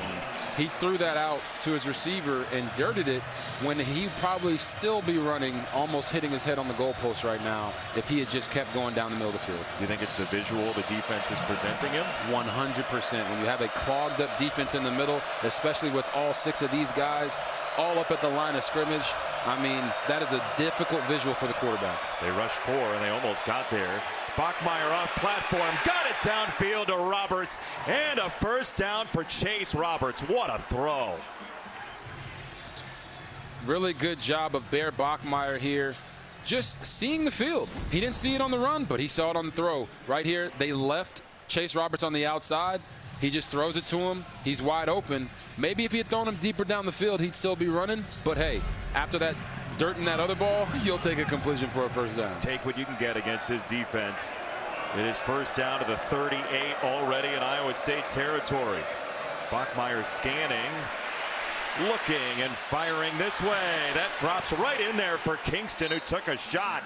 He just had to sit there and wait. He could have waved for a fair catch. It's a gain of 20. Yeah, and this is a very late developing play here. They're going to run double unders with a corner route by Parker Kingston, and he gets jammed up, so it throws off the timing. He's open early. He's also open late. Nice job of Bear Bachmeier delivering him a catchable ball right there on the sideline. Marcus Neal turned into a missile with that hit. Now without LJ Martin, we'll see how much they run it in the red zone. It's a freeze option down the middle, incomplete. He wanted Roberts. It was there. It's second down. Oh, just a beautiful play call here by BYU coordinator Aaron Roderick. They know these safeties are going to be extremely aggressive. So the safety over here is going to come down on this speed option, and they're going to replace him right behind. Ball is a little bit behind Chase Roberts there as they got Jamison Patton, the safety for Iowa State, to vacate that hole. You want to see that ball be a little bit more in front of him if you're Bear Bachmeier. It wobbled a little bit on the way out. Now Bachmeier short set this way to Roberts, right on target, in rhythm. It'll be third down and short for BYU. I love them going right back to Chase there. Hey, you can make an argument that that's a drop, right? If the ball touches your hands, I'm a believer that you should catch that football. But you get off coverage on the next play, throw a nice little out route to him, let him know you still got trust and belief in him. Aaron Roderick, you saw him in that offensive coordinator position up there in the box. He said, we like street fights. There's going to be another one. Let's see. 3rd and 3, what they do. 3rd and 3, you got one-on-one right down here at the bottom of your screen. They're going to run it. It's Rex, and he's got a first down. It's 1st and goal for BYU, and there is the toughness showing up. They decide to run, which maybe signals, Robert, that they would have gone on 4th down. Oh, 100%. You talk about Preston Rex, number 12, former safety, just moved over to the offensive side of the ball, hasn't had a ton of reps at running back, but he's a fast guy, and he's mostly the blocker and the guy that slips out into the flats for them. So for them to trust him there in that moment, maybe they can lean on some of these other running backs to get those traditional yardages that LJ Martin was getting. Going this way, he's got it to Roberts, who was down there with Kingston, and they'll chip away for a couple yards. They're picking on the freshman Coffey again, and it's 2nd down and goal. Kingston, little pick there. A pick? I don't know. It's behind the line of scrimmage, so. No, I'm not saying it was illegal. I'm just saying he was involved in the play. The little big guy out there getting some blocks. That's huh? right. 2nd and goal. It's Rex, and they had him going horizontally immediately. Cooper Ebel with the stop. It's 3rd and goal. Yeah, you talk about Cooper Ebel. Oh, my goodness. Talk about attacking downhill. They want to show this BYU offensive line and this running back group without their star that they can't run the football. They don't want them to have that level of confidence. Again, I'll say it. Quarterback run here. This is where Bear Bachmeier has made a name for himself. Leads the Big 12, all quarterbacks in rushing touchdowns with 8. Well, they bring pressure from the side. Roberts is on. He's down at the bottom. Bachmeier, end zone, incomplete. He wanted Kingston. It is 4th down. Man, what a play on the back end there by Patterson at Iowa State. It's your traditional high-low concept, and they get the underneath defenders out of the way, create the hole. Patterson, really nice job of playing through the football and making sure that Parker Kingston doesn't have a chance to come at a negative angle to make that catch. The freshman from Jacksonville, Patterson with the play. 4th down, it's kick time for Farron. They will take the 3.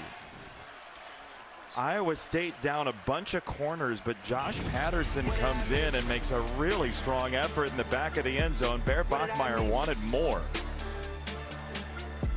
What did I miss? What did I miss? Fox College football is sponsored by Progressive. Progressive is helping veterans drive their lives forward with its Keys to Progress program. Tailgate scene thriving in Ames.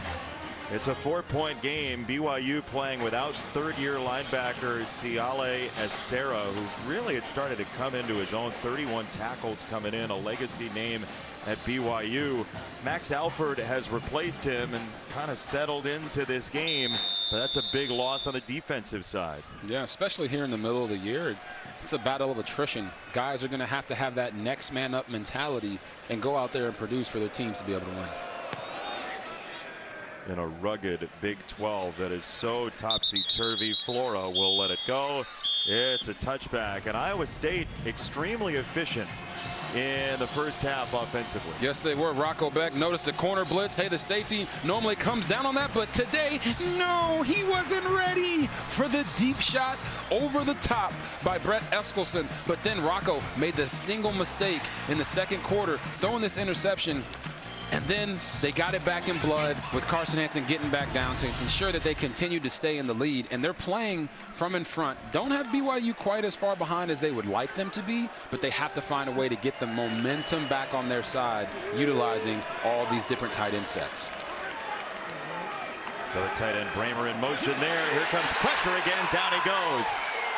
It's Pouha who gets in there. That's his first sack this year for Viliami Pouha. Viliami Pouha, you're going to see him right here off the edge of the defense. Gets inside. Those inside moves, man, give you a direct line of attack to the quarterback. Inside out, a lot of times it's hard for them to spin out of those. Nice job right there. BYU getting that sack. That's a 4th-year Iowa State tackle. Neal getting beat that time. Here's a screen. Drop it to Burkle, the tight end, in wide open space. Boy, that screen game for Iowa State, you don't see it a ton, but they use it there for 10. Yeah, and if you're going to have all these different tight end sets, you got to use them stretching the field, underneath, and also in the screen game right there. Gabe Burkle does a nice job getting vertical, showing protection, and then going. Now we've got 3rd and 9. And this is the one thing with Iowa State, when you do get far behind the sticks, what receiver do you trust to make a play for you? Look for him to look for his guy, Brett Eskelson. Beck sees the pressure. Pouha couldn't get him, and he is out of bounds. He was pushed to the sideline to set up a 4th down. Nice play defensively by Taumoi Peau. And, you know, you're going to watch the coverage here, and we call these coverage sacks. It's not necessarily a sack because he didn't get tackled behind the line of scrimmage. But when we talk to the safety, number 28 that you see on your screen, Tanner Wall, he said this is what makes him feel good, is when they can get into these extreme coverage situations and the quarterback has nowhere to go with the ball. It lets him know that his preparation is top-notch, and right there, they're ready. Yeah, when you ask a defensive back, what do you like on a football field other than intercepting a pass? And his answer is coverage sack. You're like, oh, not really heard that before. That's a good punt that bounces all the way to the 21. It's a 48-yard punt with no return, and that's where BYU will have it when we come back trying to take the lead. We just felt the confidence in our quarterback and Bear, and that run at the end was phenomenal. There's a bear on the loose in Provo. Bachmeier. Love the physical way he plays, and he's a tough kid. He looks even more comfortable and confident each and every week. He's making some great throws, great runs, so it's been awesome to watch the offense. Bear Bachmeier, who immediately had the respect of his teammates. When he got here in June, has the controls of the offense. His first throw is a catch. It is Roberts again, changing direction. Big play man, Chase Roberts. He's been so good for them on first down this year. He's got 21. Yeah, he does. And you're just going to see them once again doing all these releases. And Chase Roberts is going to come sit down and hook up right in the middle off of a choice route. Boom. Get vertical and then go get those yards after the catch. One thing that BYU told us is that Iowa State's defense loves to hit guys hard, but they don't wrap up. Yeah. Right there, they didn't wrap up. And Chase Roberts got loose. BYU talks about taking a couple shots per quarter. We've seen it on tape. See what they have in mind here. Bachmeier on the roll. His eyes downfield. He'll throw it, and it's incomplete for Kingston. Second down for BYU. A little bit behind him there. Yeah, this is a phenomenal job in the scramble drill of finding a way to get into an open hole. You see Bear's eyes scanning the field, and he makes this throw. And if you're Parker Kingston, you gotta find a way to settle in a little bit, because I know that ball looks like it's behind him, and it is. Yep. But he's trying to protect his receiver from the guy that's coming from the inside out to smack him in the face. So it's a trade-off, you're saying, basically. Yes. Yeah. As a receiver, you have to feel that, shut it down a little bit so you can make a catch right in the right hole. It's a run for Rex behind Carson Ryan, who's been so good in the pass game the past couple weeks, but he came here 20 in white as a blocker for BYU. Yeah, and we talked to head coach Kalani Sitake, and he said he's showing that he can be a complete tight end. If they're going to find a way to win this game, they do have to get him a little bit more involved inside of the passing game, because I know those big fellas up front, they think he's an extension of the run game, but for tight ends, they want to be a part of the run and catching passes. They bring a second tight end in here, Kean Need, and it's power with Bachmeier. There is Bear Bachmeier leaning forward. He's very close to the line to gain. He had to get square to the 48. It looks like he did. We'll check the spot. Dominique Orange went low on him to try and stop him from getting that line to gain. Oh, it's fourth down. It was very, very close, and this invariably will be reviewed. It looks like a pretty good spot, though. Yeah, looked like he got knocked sideways, so instead of being able to fall forward, he ended up falling to his side. They're going to stop it. The previous play is under replay review. So what do you think here, Robert? What do you think on that first look? It's pretty close. It's pretty close. You're going to see, like we talked about, that yellow line is unofficial. But as he comes through and he gets hit right here, he turns sideways, elbows down, balls behind that line to gain of the yellow line. I think it's a good spot, Jason. It looks like it, certainly. The question is, when is the wrist down? That doesn't matter, but when does the elbow come along with it? Wrist. So there's your wrist. Elbow, ball's in the same spot. Yeah. And it looks like it's behind. The marker is up at the top where the referee was, but the ball looks like it's behind. That looks like a good spot. It's tough to see the yard line there, but they will be able to match the time code of the two shots and pair them together to check and see where the spot should be. After this, the real question is, what does BYU do? Do they go for it? And I think there's no question there.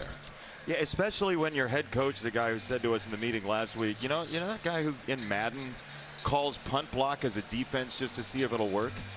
Like, he's like, I have to talk myself out of things sometimes. This is very likely a go for it, considering that as the backdrop, right? No, 1,000%. If this is short, it's short by a couple centimeters. You put your big quarterback under center, your quarterback sneak it and get the first. Ruling on the field of the runner being short of the line to gain is upheld. It'll be fourth down. Yep, there it is. So this is a BYU team that's top 40 in the country coming into today at not allowing the defense to push them back. No gain, negative gain. They typically avoid that. Iowa State trying to hold the line. Don't make it more complicated than it needs to be. Do not get in the shotgun. Be under center. Get vertical immediately. And convert this if you're BYU. We saw the Minnesota Vikings last week with a very inventive way to stop the tush push. Not a whole lot of yardage you have to get here. It's about a quarter of a yard. They'll run up to the line. Bachmeier picking his way and pushed by Navahine for a first down.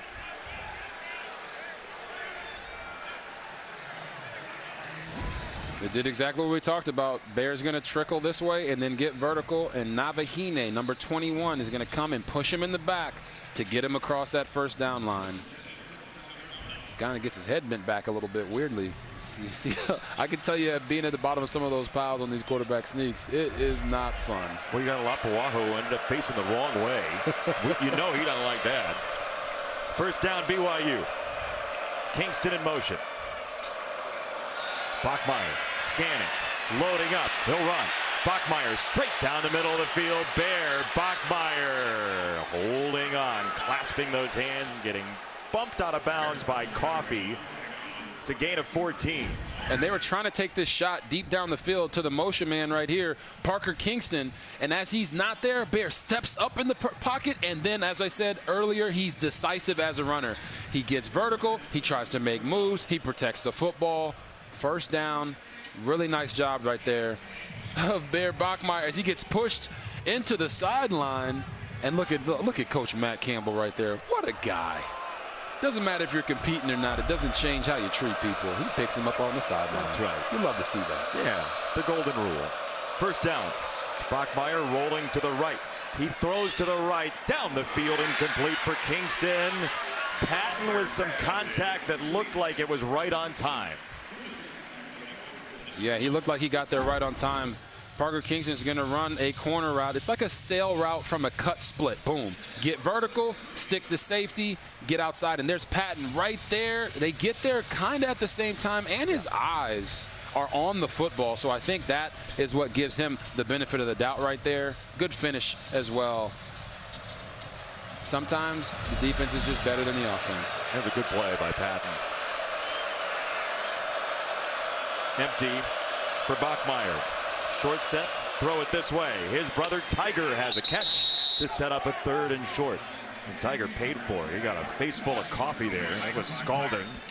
3rd and 2. Yeah, this Iowa State defense is pretty set on allowing Bear Bachmeier to throw the football underneath and then rally and tackle. But you can't lie, it's got to be pretty cool to be playing big level college football and get a chance to play pitch and catch with your brother. Has to be, right? No doubt. I didn't have any brothers, so I can't relate. 3rd down and 2. BYU about 50% on 3rd down. Bachmeier, first read wasn't there. Second one down the middle, and let's see. Tiger Bachmeier went low to go get it. Let's see what they say. It looked like it skimmed the ground. That ball hit the ground for sure. Boom. Yeah. He played it off pretty well. But that is definitely an incomplete pass. Mom April watching over the game. 4th down and 2 coming up. They already took 3 once. Will they take 3 again? The answer is no. You either got to go quarterback run or a movement pattern that gives Bear Bachmeier a run pass option here. Quick throw. Roberts goes high to get it, and he got wrangled by Bell. A marker comes in as well. It's a first down if it stands, and it looks like it will.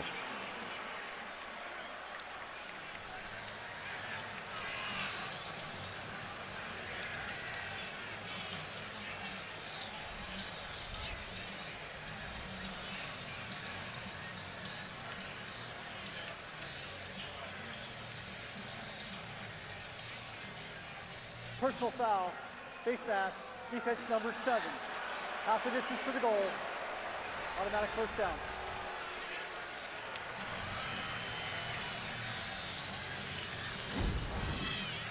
And right here, you're going to see Chase Roberts is going to run this play action slant off of the RPO, makes the catch, gets the face mask pulled, and is unfazed by it. Look at that. Oh, that's a neck injury for most people, but not for Chase Roberts. He must be doing his neck lifts the right way. First down, it's a Bachmeier run. Straight ahead, Bear Bachmeier, touchdown again. BYU takes the lead.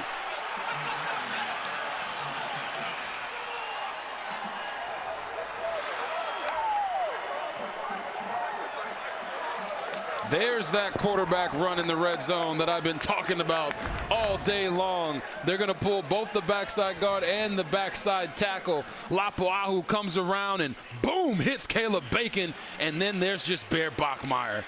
Never going to give up, always going to have two hands on the football, and finds his way in for another rushing touchdown.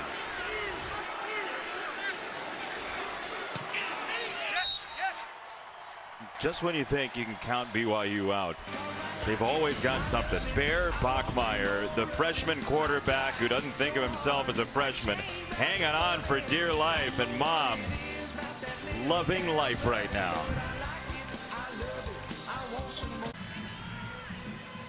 Iowa State quarterback Rocco Beck threw an interception with 11:20 to go in the first half. Since then, BYU is plus 13 on the scoreboard.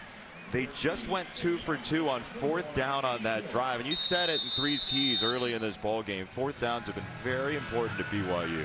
Yeah, it's 4-down football. And if you're Rocco Beck, that's why a lot of coaches say the ball is the program. That interception totally turned the tide of this game. So you take that interception plus the non-turnovers on 4th down, right? You lose 2 to 3 possessions over the course of a game. Could be a problem. BYU has the lead. Chase Roberts, make a play. They did.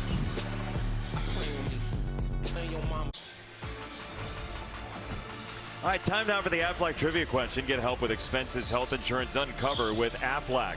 1974, last time these two teams played in Ames, who were the head coaches is the question. I know one was Lavelle Edwards. That's a good one. Okay. That's right. While you're thinking it over, you know how many passes were completed? 7. 12 combined. 8 by quarterbacks. Earl Bruce, the other one. Oh. College football Hall of Famer as well. 12 passes completed, 4 by running backs, 8 by quarterbacks. What a fun day that was. That's for television coverage. Very interesting game. Just like we got one here. Yeah, we do. BYU at the top of the table in the Big 12, unbeaten across their season at 7-0. And Rocco Beck to the offense, trying to bounce back and find the lead again. Hansen straight up the zipper. Hansen might go. They track him down. It's Alexander inside the 15 down to the 10. That one for 65. Opening play of the day went for 75. And just watch this offensive line gobble up all these guys in the middle, split the defense, and Carson Hansen, boom, makes the right cut, and it's downhill immediately. Woo! If he had a little more speed, he wouldn't have got run down. But that was a great run right there from the always reliable Carson Hansen. $152 for his day. There's still a quarter plus to go. Braver in motion. He's a threat in the red zone. Now Burkle, the other tight end, in motion. It is Hansen, and he's going to lose a couple of yards. Hansen driven back by John Talmoy-Payal. It's 2nd down and goal for Iowa State. I feel like a lot of times when you see a running back hit a good 50-yard run and they give it back to him on the next play, it's usually a negative play. Like get Abu Sama in there or another back so they can be fresh and continue to get downhill. And now you see Iowa State is going to an empty set. Might try to hit that option to Townsend once again right there in the slot. Yeah, they threw it there last time. Beck doesn't have it this time. He's going to roll to the right. Now he's going to run. Rocco Beck tiptoes out of bounds. There is a marker down back at the 16, and BYU thinks it's holding against Iowa State. Holding, offense number 51. 10-yard penalty. We play 2nd down. It's on Brendan Black, the guard. Yeah, you're going to see Brendan Black right there in the middle. Got his hands in the chest of Tanuvasa. As soon as Tanuvasa tries to break free, he doesn't relinquish that grip, and that's always going to be a hold. That is exactly what the refs are looking for. When the quarterback breaks the pocket, you have to let that defensive end go or drive your feet downfield and go get a pancake block. One thing I want to point out on that last one is they had an opportunity to hit Gabe Burkle, the tight end, down the field on a one-on-one matchup against Jack Kelly, number 17, the linebacker. Look for them to try to isolate those again here in a little bit. Burkle in to protect. Now he leaks out. Beck throws it down the field, end zone. That's going to be incomplete. Sowell tried to haul it in right at the end line, couldn't get the foot down. It's third down. Oh, you're going to watch it right here. Sowell jumps so well out of bounds. Just couldn't get that foot back in. He's wide open. You could see that as Rocco Beck was breaking the pocket, they dropped that corner route. Man, you want to make sure you hit those when you got them, because those can change the game. Yeah, how many opportunities will present themselves like that over the course of an afternoon in the Big 12? There's that formation again. They'll separate the tight ends from the formation. Now Sama back in the backfield. Ball's on the ground. Beck has to fall on it. And now this field goal is going to be about 42. This went backward with a hold and a snap that was a misfire. And you're going to see the snap isn't that bad. But Rocco Beck, he gets his eyes up. He's looking to the formation to the left before he actually secures this catch. You want it to be a little bit better than that, but you could see his eyes come off the ball. At quarterback, I always believe that quarterbacks have the best hands on the team. I know I'm biased, but at the end of the day, you got to look it in, whether the quarterback or the wide receiver running down the middle. So now Kyle Conrady for the tie late in the third quarter. Low snap. The kick is on the way, and it is good. Man, Tyler Perkins saved the day that time to level it at 27 through the leg of Conrady. What a hold. We're back at 30 seconds.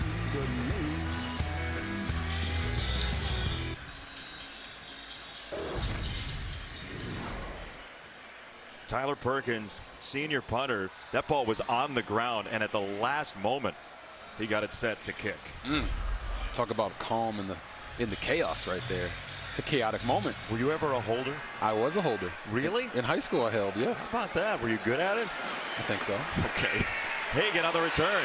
He's got some space, some daylight, and a flag comes in. This is coming back. He got to the 40, and he was hit at the sideline.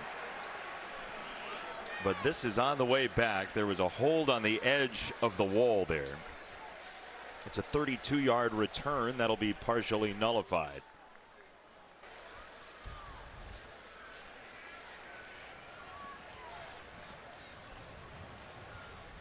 Holding during the return. Receiving team number 18.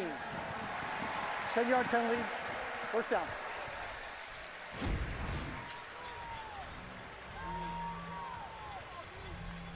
Yeah, you're going to see this holding call. I mean, there's a face mask right there that they missed on Iowa State. We got a couple options. There's a lot going on right here. Yeah, there were a few choices. Take your pick. And now you have this BYU offense coming out once again. Bear Bachmeyer's put the team on his back, really put the team on his arm. They're trying to get the football to two guys, Chase Roberts, number 2, and Parker Kingston, number 11. There's Kingston in motion. Bachmeyer's throwing for 268, and now Rex on the run, and he gets sideswiped. And down he goes. Cooper Ebel was in the way. He didn't make the stop, but he slowed it down. And tomorrow on Fox, an NFC East rivalry. Jackson Dart leads the Giants against those Philadelphia Eagles on the comeback trail. Or Christian McCaffrey and the Niners take on the Texans and the entire Iowa State receiving corps from previous years. Check your local listings for the game in your area tomorrow on Fox. We mentioned Kingston in motion there. He was a high school teammate of Jackson Dart. Yes. And his memory of Jackson Dart is like the hilarity of Jackson Dart, the mannerisms, the fun-loving teammate, Carson Ryan. Oh, he lost his feet on the way, and Trey Bell took advantage of it. Ryan was about to slip anyway, and then Trey Bell spiked him home. Yeah, you're going to see Carson Ryan's going low, trying to make a cut, and then boom, Trey Bell decides to baptize that man as he's going down to the ground.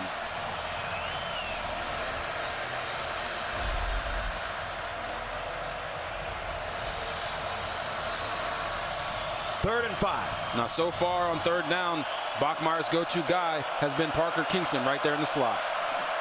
Well, they're going to bring some heat. Bachmeyer gets rid of it. Oh, incomplete.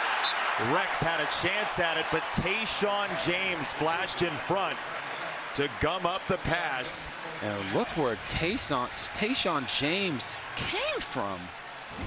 He's coming back from that safety spot, runs through Carson Ryan to get to Preston Rex and make that play on the ball.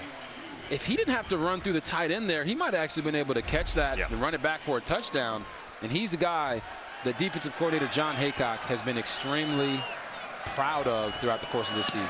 Would have been his first pick. Instead, it leads to a punt, and Flora will let it bounce.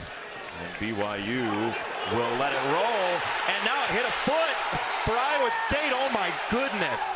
BYU football. Benny Nagoy got in the way of a bouncing football. Oh, my gosh. And it's BYU possession. Right here, after you tell everybody, hey, I'm just going to let it roll, everyone should be screaming, Peter, Peter, to get away from the football. But Nagoy doesn't hear that and kicks the ball, and now BYU gets it back. That is wild. I mean, it's the second straight week that BYU has recovered either a muffed punt or like a kicked punt this time. And Nagoy, who doesn't play a whole lot on defense but has on special teams, just got caught up in all of it. And you see him there talking to Aiden Flora like, hey man, did you say, Peter, did you say get away from the football? He was sitting there blocking as if no one had told him anything. That is outrageous. Now BYU has it on a first down. Bachmeier spins it out wide. It's Rex. And he gets stuffed right there by James again.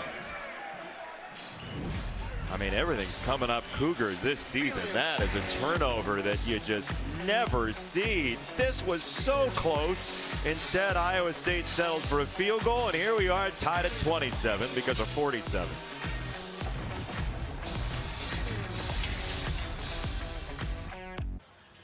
Coach, you mentioned finish to me at halftime. How can your guys finish here in the fourth quarter? Well, our details got to just be a little bit better. Man, our kids are playing their tails off. Got a chance to get momentum back right here, and our details got to be great in the fourth quarter. Appreciate it. Thanks, Coach. So much. The details flew out the window for a brief moment, and that could prove to be very costly for Iowa State on the punt that hit Benny Nagoy's foot on the way by. It was just going to get downed, and it just ran into his foot, got kicked. BYU recovered, and now a very short field for Bear Bachmeier and Kalani Sitake and this Cougars team. And Kalani told us yesterday, he goes, look, finding a way to win is great. It doesn't have to be our identity. And here he is in another close game. First down. Bachmeier this way for Roberts. He'll get half of it. Second down on the way. And I love that play. It's keeping you ahead of the sticks. You're sitting here. It's a situation where now it's actually 3rd and 8. So that was a second down play call. Pardon me, that was second down. It's 3rd down coming up, 3rd and 6. And I still love the play call because it still puts you in have a chance to make this 4-down territory once again, where if you get at least half here, you could see yourself going for it on 4th. Bachmeier had to rush it to the end zone. Caught! Kingston is there! Parker Kingston, touchdown out of nowhere!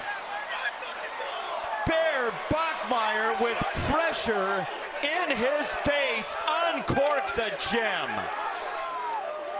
Now I want you guys to watch right here is Marcus Neal. He's going to pressure off the edge, and Parker Kingston is going to run a vertical route off of it, a slant and go type, and Bear Bachmeier puts it up there for his little big man to go make a play, and he makes it. Parker Kingston, the former track star. You asked him about the 100-meter that he won in high school against some of his current BYU teammates. Bear Bachmeier just walked into the room at that moment. He goes, well, I didn't grow up in Utah. Meaning he'd have beaten Parker Kingston, but you know what? You got to get a break every once in a while. BYU got one. Kingston pays it off on the back end. It's a 7-point Cougar lead. Fox College football is sponsored by Pacific Life, building confident futures for nearly 160 years. And by Wendy's new Frosty flavors. 13-0 in 1984. 5 one-score wins for Robbie Bosco, Vi Sikahema, and company for the BYU Cougars. 5 one-score wins. Sound familiar? This team and that team, not all that dissimilar. They had a game right around this time against Air Force. It took a late field goal on the road in the snow to win, as this is a kickoff out of bounds, and details for both teams are getting a little hazy. You talk about the competitive maturity, right? It's making the right plays at the right time. Right there, you see a kickoff out of bounds. Before that, there's the kicking of the football on the punt. And both of these teams have young players that they're asking to play more snaps than they're used to playing. But that guy right there you see on your screen, Rocco Beck, he lives for these types of moments. He is very clutch in fourth quarter games and knows how to just instill belief into his team. He has to get them back to feeling like they can win this game here on this drive. He's at the 35 to open here. A guy who's seen a lot of football in Ames and in the Big 12. It's Sama on the run, and he is pulled back after a gain of 1. Talking to Matt Campbell about his quarterback, Rocco Beck, he said, when Rocco came into the game at TCU, end of the 22 season that was really going nowhere, he said, I knew everything was going to be fine with our team. Because you could see it on the sideline, you could see the reaction, you could see the way he handled the offense. Rocco Beck has made a living in games like this. Yeah, you see it, the 7 game-winning drives. We're not at that point quite yet, but he knows what it takes to be effective in the fourth quarter. Oh my goodness. Intercepted, taken away from Burkle. It's Satuwala to the end zone for a touchdown.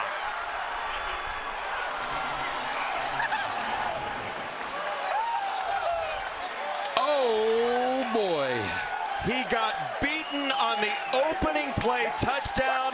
Satuwala's revenge gives BYU the lead. And you see him right there.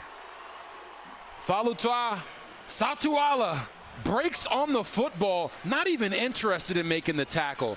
He was interested in making up for getting beat time and time again early in this game. And you see him running away there with the Jordan hands. Holy cow, man. What a play. The lead by 14 now from Satuwala, who literally flipped a coin to decide between BYU and Utah. The coin said BYU, and that 50-50 ball is his for a 14-point lead for BYU.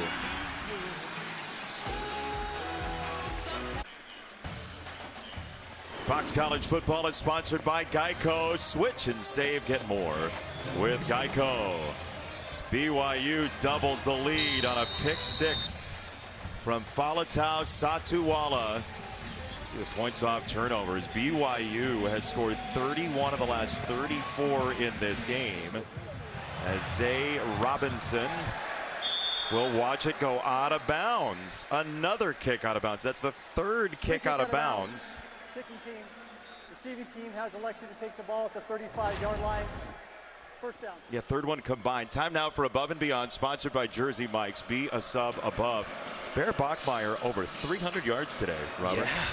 You talk about being able to win in multiple ways. Your star running back goes down. Who do you lean on? The arm of Bear Bachmeier and Parker Kingston going for 130 yards and 2 touchdowns. And can't, not shine a light on what Carson Hansen has been able to do for Iowa State, running the football for 152 yards and 2 touchdowns. This has been an offensive explosion that I don't think a lot of people anticipate. It is Hansen, and he is knocked down, chopped by Johnson. 2nd down coming up.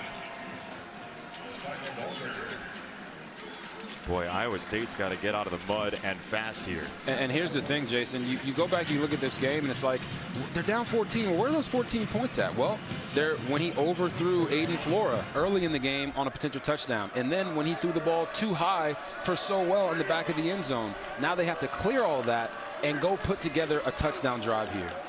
Pressure from Alford up the middle that got picked up. Oh, Burkle gets dumped by Johnson. Evan Johnson is winning a wrestling tournament on a football field.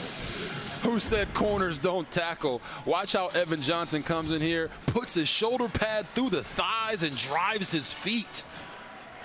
That's a picture-perfect tackle. He didn't wrap up, but he drove him back.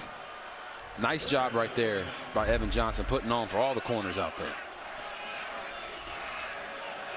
Kelly hopping around at the line. He'll fade back into coverage. Beck to throw. He gets it away. He's got Bramer and an Iowa State first down that's much needed to the 47 in BYU territory. It's a little choice route there by Benjamin Bramer, just working back away from star linebacker for BYU, Jack Kelly. And if you're Rocco Beck, don't allow the last interception on the previous drive to affect your decision making. He has been making good decisions. He just has to be a little bit more accurate.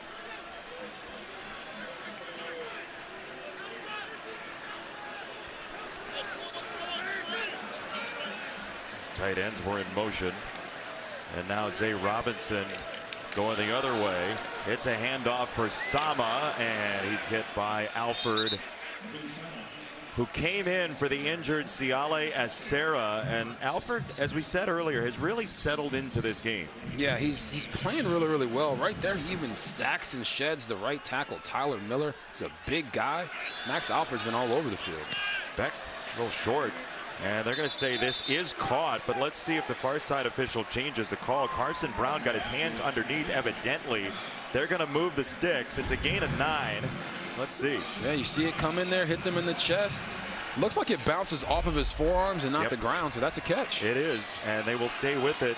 It's a handoff for Sama, who squeezes through, and Kelly makes the stop. It's a gain of 7.5. Second down coming up, and Iowa State going with tempo here. This is exactly the kind of drive you want. You bring your quarterback out who just threw an interception. You get him a couple easy completions. You stay committed to the running game, even though you're down 14 here with 10 minutes left in the fourth quarter. There's no panic on that sideline. They just understand that every single drive they have to come away with 7 if they want to win this game. Got 10 and change to go. There will be a couple of possessions, but this game has been prone to some long drives today.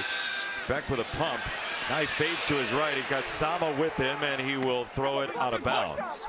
So third down and 3 coming up for Iowa State. What do you like in this play call coming up for the Cyclones, who probably have 2 downs? Yeah, they run a ton of shallow cross inside of this offense, where they will have a receiver coming for another receiver, call it a mesh concept. I'd like to see them run one of those with a post over the top to one of these big guys, as in Benjamin Bramer, number 18. It seems to be a staple of what offensive coordinator Taylor Mauser likes to do. Bramer at the bottom of the formation. They'll roll that direction. Beck is hit, and he's knocked down. It's Alford again. Rocco Beck got hit. It is fourth down coming up. It's a loss of 2. I don't love the play call here because they bring a corner route and they're running to the short side of the field and not really giving Rocco Beck many opportunities. And it's to his left hand. Yeah. Robert. Which is a harder throw for a right-handed quarterback. Rolling to the right, it's like flick of the wrist, it's there. When you roll to the left, you got to get your shoulders downhill and your hips towards the throw, and right there, you don't have enough space to get it done. Press coverage shown up top of the slot for BYU. Beck to throw on fourth down. Bramer with the catch, and he has the first down. Ben Bramer, gain of 6. They had to have 5. Yeah, he's going to come a little release here and then get outside on this out route. They push vertical with on the tight end with the corner route. Nice, easy pitch and catch. If I'm BYU, I'd probably have somebody stacked right there. Taylor Mauser, the offensive coordinator for Iowa State, knows that if they put the receivers away, the corners will go with them in man coverage, which puts your lesser good cover guys on the tight ends down to the short side of the field. 2 wide receivers in. They run it with that formation, and it's not much for Sama. It's a half yard maybe. Lutui with the stop. We're under 9 minutes to go now. Iowa State has 3 timeouts, but if they want to stay in the Big 12 race, they've got to come back. Yeah, 100%. And it's almost like Abu Sama III and Carson Hansen have kind of switched roles today. Abu Sama is really the one that's the big play back, and Hansen's the one that's a downhill 2 to 3 yards guy. But if there was ever a time for Abu Sama to come out and have one of those big-time runs, this would be the moment. Second down. Beck to throw on a slant. It is incomplete. Evan Johnson on coverage that time against Eskelson, and it's 3rd and 10. Evan Johnson feels real good right now. Oh my goodness, Evan Johnson, you see him right here to the top of your screen. Watch him stay in phase. Gets hands on the receiver and goes with him. I mean, you're talking about a guy being able to jam and then run with the receiver. Evan Johnson is having himself a drive right now. Iowa State fans, you wouldn't blame him for thinking pass interference there. No, you wouldn't blame him at all, but he's getting his hands on, and then his eyes are straight to the football, and the receiver's also putting hands on him as well, so that's free game. They just motioned Hansen. Now Burkle, the tight end, moves as well. Beck on the roll. Rocco Beck comes back this way. Incomplete drop by Flora. He could have walked into the end zone. Instead, it's 4th down. And Rocco Beck has to steel himself after this. Oh my goodness, Flora. Distraction drill with Therion Alexander III coming across, but he knows he's beat. And Flora, who got overthrown early in the game, comes back, has his opportunity, and drops a touchdown pass that could totally flip the momentum of this game. Rocco Beck's got to clear that and be ready to make a big-time throw here on 4th and 10. Right now. Beck, 4th down. He'll throw it this way, incomplete. Alexander, the coverage of Eskelson, and Iowa State turns it over on downs. There are 3 touchdowns that have been available: an overthrow, a misfire, and a drop. And man, the details Matt Campbell was talking about just haven't been there. Alexander says, what I do. There's a reason Alexander was saying what I do. Looked like he had the face mask here. Yeah, this is definitely pass interference. He has the hand on the shoulder, and then he pulls the face mask as Eskelson is trying to turn and make this play. So BYU definitely got away with one right there, and Iowa State fans have every right to be upset about it. Couple of possible penalties on that drive. It is Rex now on the run, and this is where L.J. Martin normally thrives. It'll be 2nd down. Back to that play, though, on the other side. And even to make things worse, you're going to see Chase Sowell right here at the top of your screen. Gets a freaky good release off the line and is wide open for a touchdown. And Rocco Beck just wasn't looking in his direction. So not only did not get the face mask call for pass interference, but they also miss a wide open wide receiver. And that's putting a lot of pressure here on this defense to not just get a stop, but get a quick stop to allow this offense to get back on the field and potentially get within 7. It's a run, and look out. Bear Bachmeier has a 1st down. It's a gain of 12.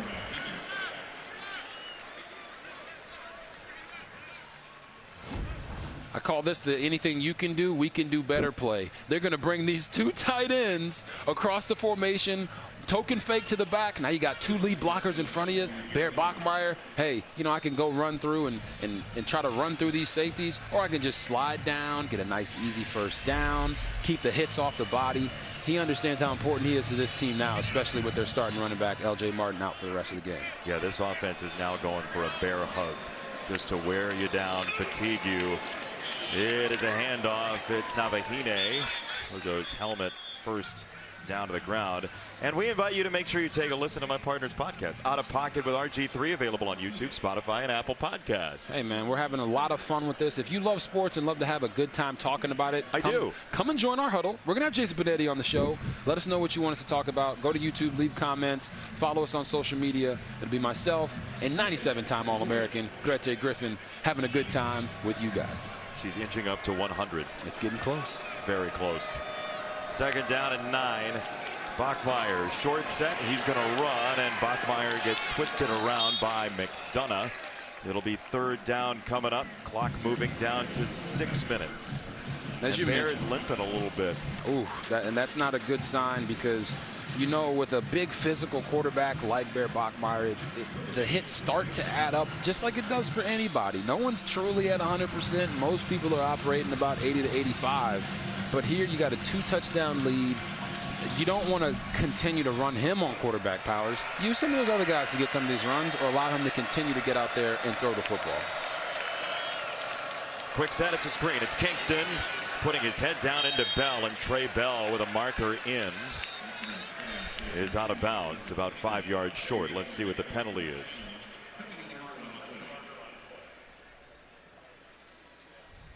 Everybody's feeling it. You can see it on their faces right now. It is October in the Big 12.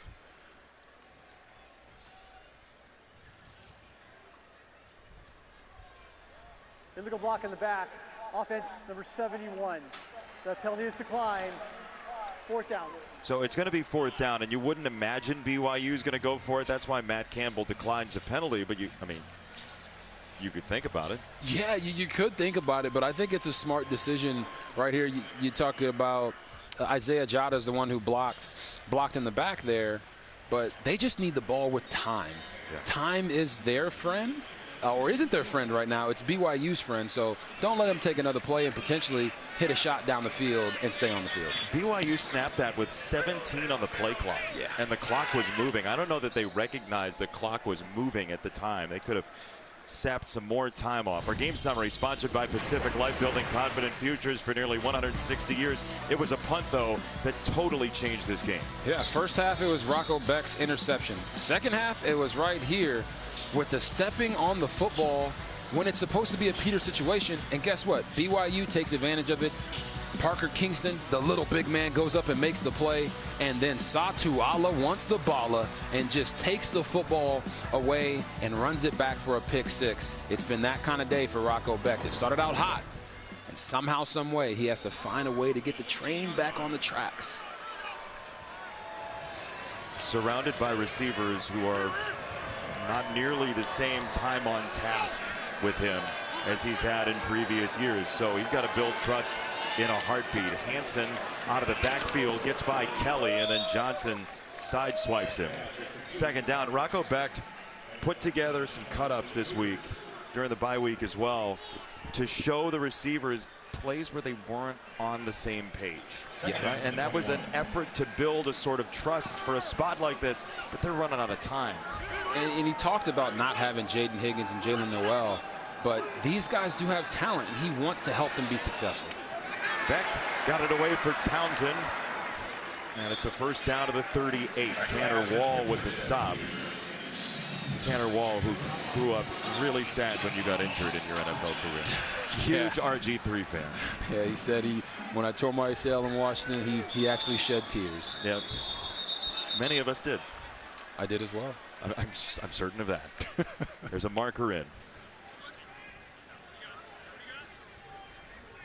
Prior to the snap, false start. Offense number 0. 5-yard penalty. Remains 1st down. Yeah, it's on the receiver so well. And we keep talking about it. It's like, hey, man, there's 4 minutes left in the 4th quarter. You're down by 2 scores, and you cannot afford to have penalties like that put you behind the chains in 1st and 15. And when we talked to Rocco Beck about not having Jaden Higgins, Jalen Noel, it was these types of moments that he misses them the most. He gets it away this time, and it's Eli Green, the senior transfer from North Dakota State. He'll pick up 11. It's 2nd down, moving down to 4 minutes to go. There are 3 timeouts for Iowa State, but they gotta score soon. Beck for Bramer. Ben Bramer sidesteps Kelly and finally gets taken down across the 45 to the 41. Gain of 15 and a 1st down. And there goes that shallow cross concept I was talking about. Get your underneath guy with your deep sit in the middle of the field by the other tight end, and Rocco Beck reads that perfectly. Another clean pocket. This one is on target for Green, and Eli Green hauls it in again. That's 15 more. Now they're rolling. Some rhythm for the offense of the Cyclones. Rocco Beck is willing and dealing, and you said they need to score fast. He realizes that, and he got him back up to the line of scrimmage again. Let's see. Timeout somebody. Looks like BYU called it. So 3:21 to go. BYU by 2 scores. We're back in 30 seconds to Ames.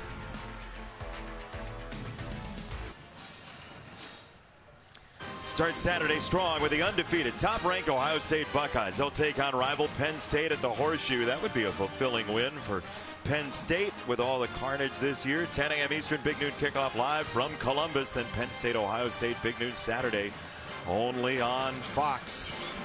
Rocco Beck told us this week that the 2-minute offense is fun for him because you kind of get on a roll, but the defense typically gives you some more basic coverage patterns, and they're taking the 15s when they're available. Here comes Schoonover, and he got him. Bodie Schoonover takes down Beck. And this is just what you call a nice individual effort right here for Bodie Schoonover. He's going to get off the ball. That's the first thing. Then gets his hands on the tackle, gets around the edge, and gets to the feet of the quarterback. Here's Beck. They're going again. Rocco Beck evades Kelly this time and has to throw it downfield and incomplete. Tanner Wall was the only guy in the area. It'll be 3rd and 13 for Iowa State. That 3rd sack of the day, huge for BYU. Yeah, and they're almost doubling Benjamin Bramer now because they know that is where Rocco Beck's comfort zone is. That's his comfort food right now within this offense, and being sticky in coverage everywhere else. That's a bad combination when you're getting after the quarterback by only rushing 3 to 4 guys and everyone else is in coverage. What does that feel like as a quarterback? It just feels like there's 12 people out on the field. You know, you're used to getting those one-on-one matchups or finding holes in the zone, and right now Rocco Beck is not getting that. On 3rd down, and a flag comes in. It's going to be 3rd and 18. False start on Townsend there, number 4. False start. Offense, number 4. 5-yard penalty. Remains 3rd down. This is not a very heavily penalized team for Matt Campbell. They're usually very good at this. And you just see some of the inexperience and the lack of, I don't want to say cohesiveness, but experience together. Yeah, and they've got a couple new receivers that came to them through the transfer portal, and they just, like you said, they haven't had as much time on task. Now, Rocco Beck did say that's made him a better leader because he's had to take more ownership of this group, but he would really love for them to show up front here. BYU rushes 4. Beck spins out of it. He throws, and there's a marker in against Maury Bamba. That's going to be defensive holding on Maury Bamba. Talmoy Payau almost got the sack, and then downfield after all that, a penalty that's just a killer. Defense number 4. 10-yard penalty, automatic 1st down. Yeah, you see it right here at the bottom of your screen, Maury Bamba. Hey, in those stop-and-go situations, don't grab and hold. He stops. Oh, he caught him off guard. He pulls him all the way, almost all the way down to the ground with his shoulder pads. That's always going to get called by the refs. They're going to see that. And now it gives Iowa State new life. Ideally here they would score before the 2-minute timeout so they can preserve as much time as possible. They also have those 3 timeouts still in their bag. Beck on 1st down, right down the middle. It's Bramer, and it's 1st and goal for Iowa State. That was a 3rd and 18 that the penalty turns into a 1st down. Another hit for 15. And Iowa State quickly to the line. And right there, another mesh concept, getting those guys down the middle of the field with a deep sit. Beautiful job. It's Flora into the end zone, touchdown. There is a marker in. We'll see if it stands. It's back at the 10. It's going to be a hold on Bramer. Offense number 18. 10-yard penalty. Replay 1st down. Would have been the 2nd touchdown for Flora. Instead, it's off the board. And you're going to see Benjamin Bramer is right here, and he is going to end up blocking the defensive end and grabbing him by the neck. Can't put him in a chokehold, all right? This is not the Undertaker out there trying to throw somebody through a table. If you're Benjamin Bramer, use your hands, not your biceps around the guy's neck. Yeah, you don't want a tombstone on 1st and goal. No, you do not. Timeout. Kalani Sitake out on the field to call the timeout for BYU. Timeout number 2. He's trying to charge his Cougars up here. Here's what's at stake. BYU trying to stay unbeaten overall in the league as well. Cincinnati and BYU would play in the Big 12 title game if it started today. But everybody else below is rooting for Iowa State here to try to drag one of those unbeaten teams back into the pack.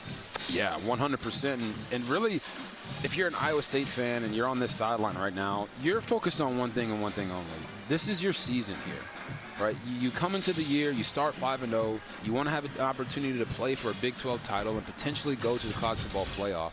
If you lose this game and you go to 3 losses, and then you end up being 2-3 in the conference, all of those goals that you set out at the beginning of the year are basically gone. Yeah. So they've got 2 minutes and 22 seconds here to find a way to not just claw back, potentially win.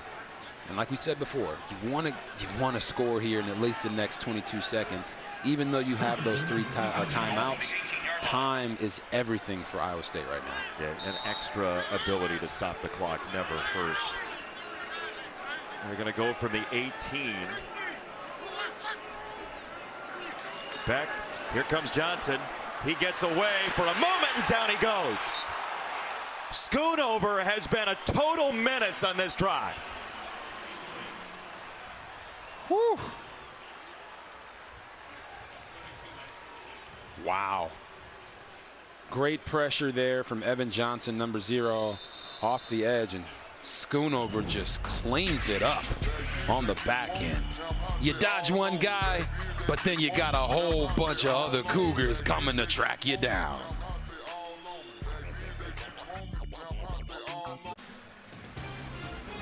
Game 2 coming up from Rogers Center in Toronto. The Blue Jays, a 1-0 leader with a big offensive display. Addison Barger, the pinch hit grand slam. And the Blue Jays trying to get to 2-0. Game 2 of the World Series begins next right here on Fox. They're hoping not to have that level of sort of malaise after a tough day for Iowa State. They took the lead. Some miscues that really hurt.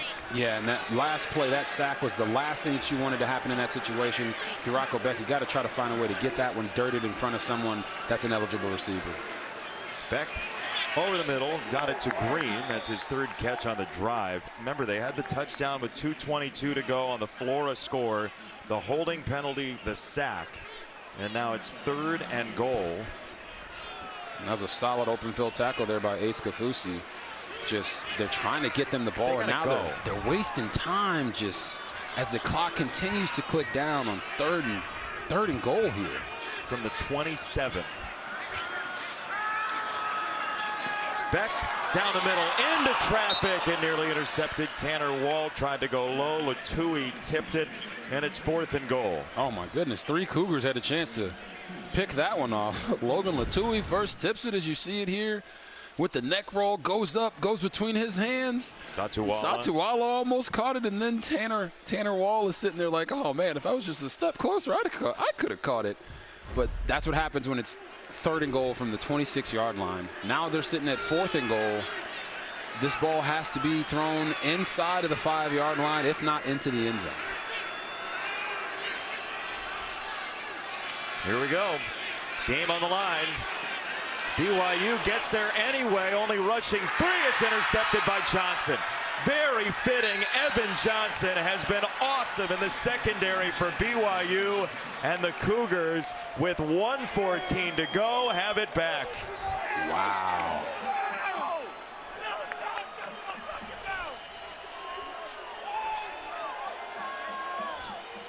They only rushed a couple, and Akana, you're talking about an individual effort here. There he is, Akana, number 13, coming off the edge, smashes Rocco Beck, doesn't even allow him to get fully through this throw, and then there's our guy, Evan Johnson, who has been making plays all day long in the pass game, in the run game, making tackles in the open field. Seals the deal for the BYU Cougars, who come down to Ames and exercise the demons of them never beating this team before. 5-0 all time, Iowa State over BYU. The Cyclones do have 3 timeouts, so they may get the ball back, but things are looking bleak for Iowa State. This run, Navahine. And here we go again. BYU pushing a Cougar all the way downfield. This is an unstoppable offensive line when they're feeling like this. Oh my goodness, you want to talk about a team that came down, that had a team in Iowa State come to them 2 years ago and physically dominate them up front, and now they're doing it. And you look at the remaining schedule, it's a gauntlet. They got 2 ranked teams there in Texas Tech and Cincinnati. The combined records of the teams they face over the next 4 weeks is 22-6. So getting a bye, coming down here to Ames, Iowa, and getting this win in the fashion that they did is only going to skyrocket their confidence for the rest of the season. They'll run it again. Navahine They're going to say he's short. That's going to be it. BYU, you said it.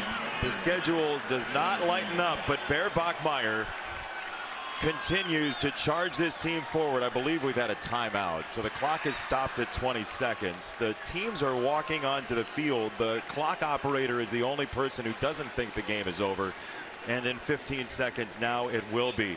First time BYU is 8-0 to start a year in back-to-back seasons. Something special is happening in Provo. That'll do it from here in Ames. For Alexa and Robert, I'm Jason, our entire crew. Game 2 of the World Series next.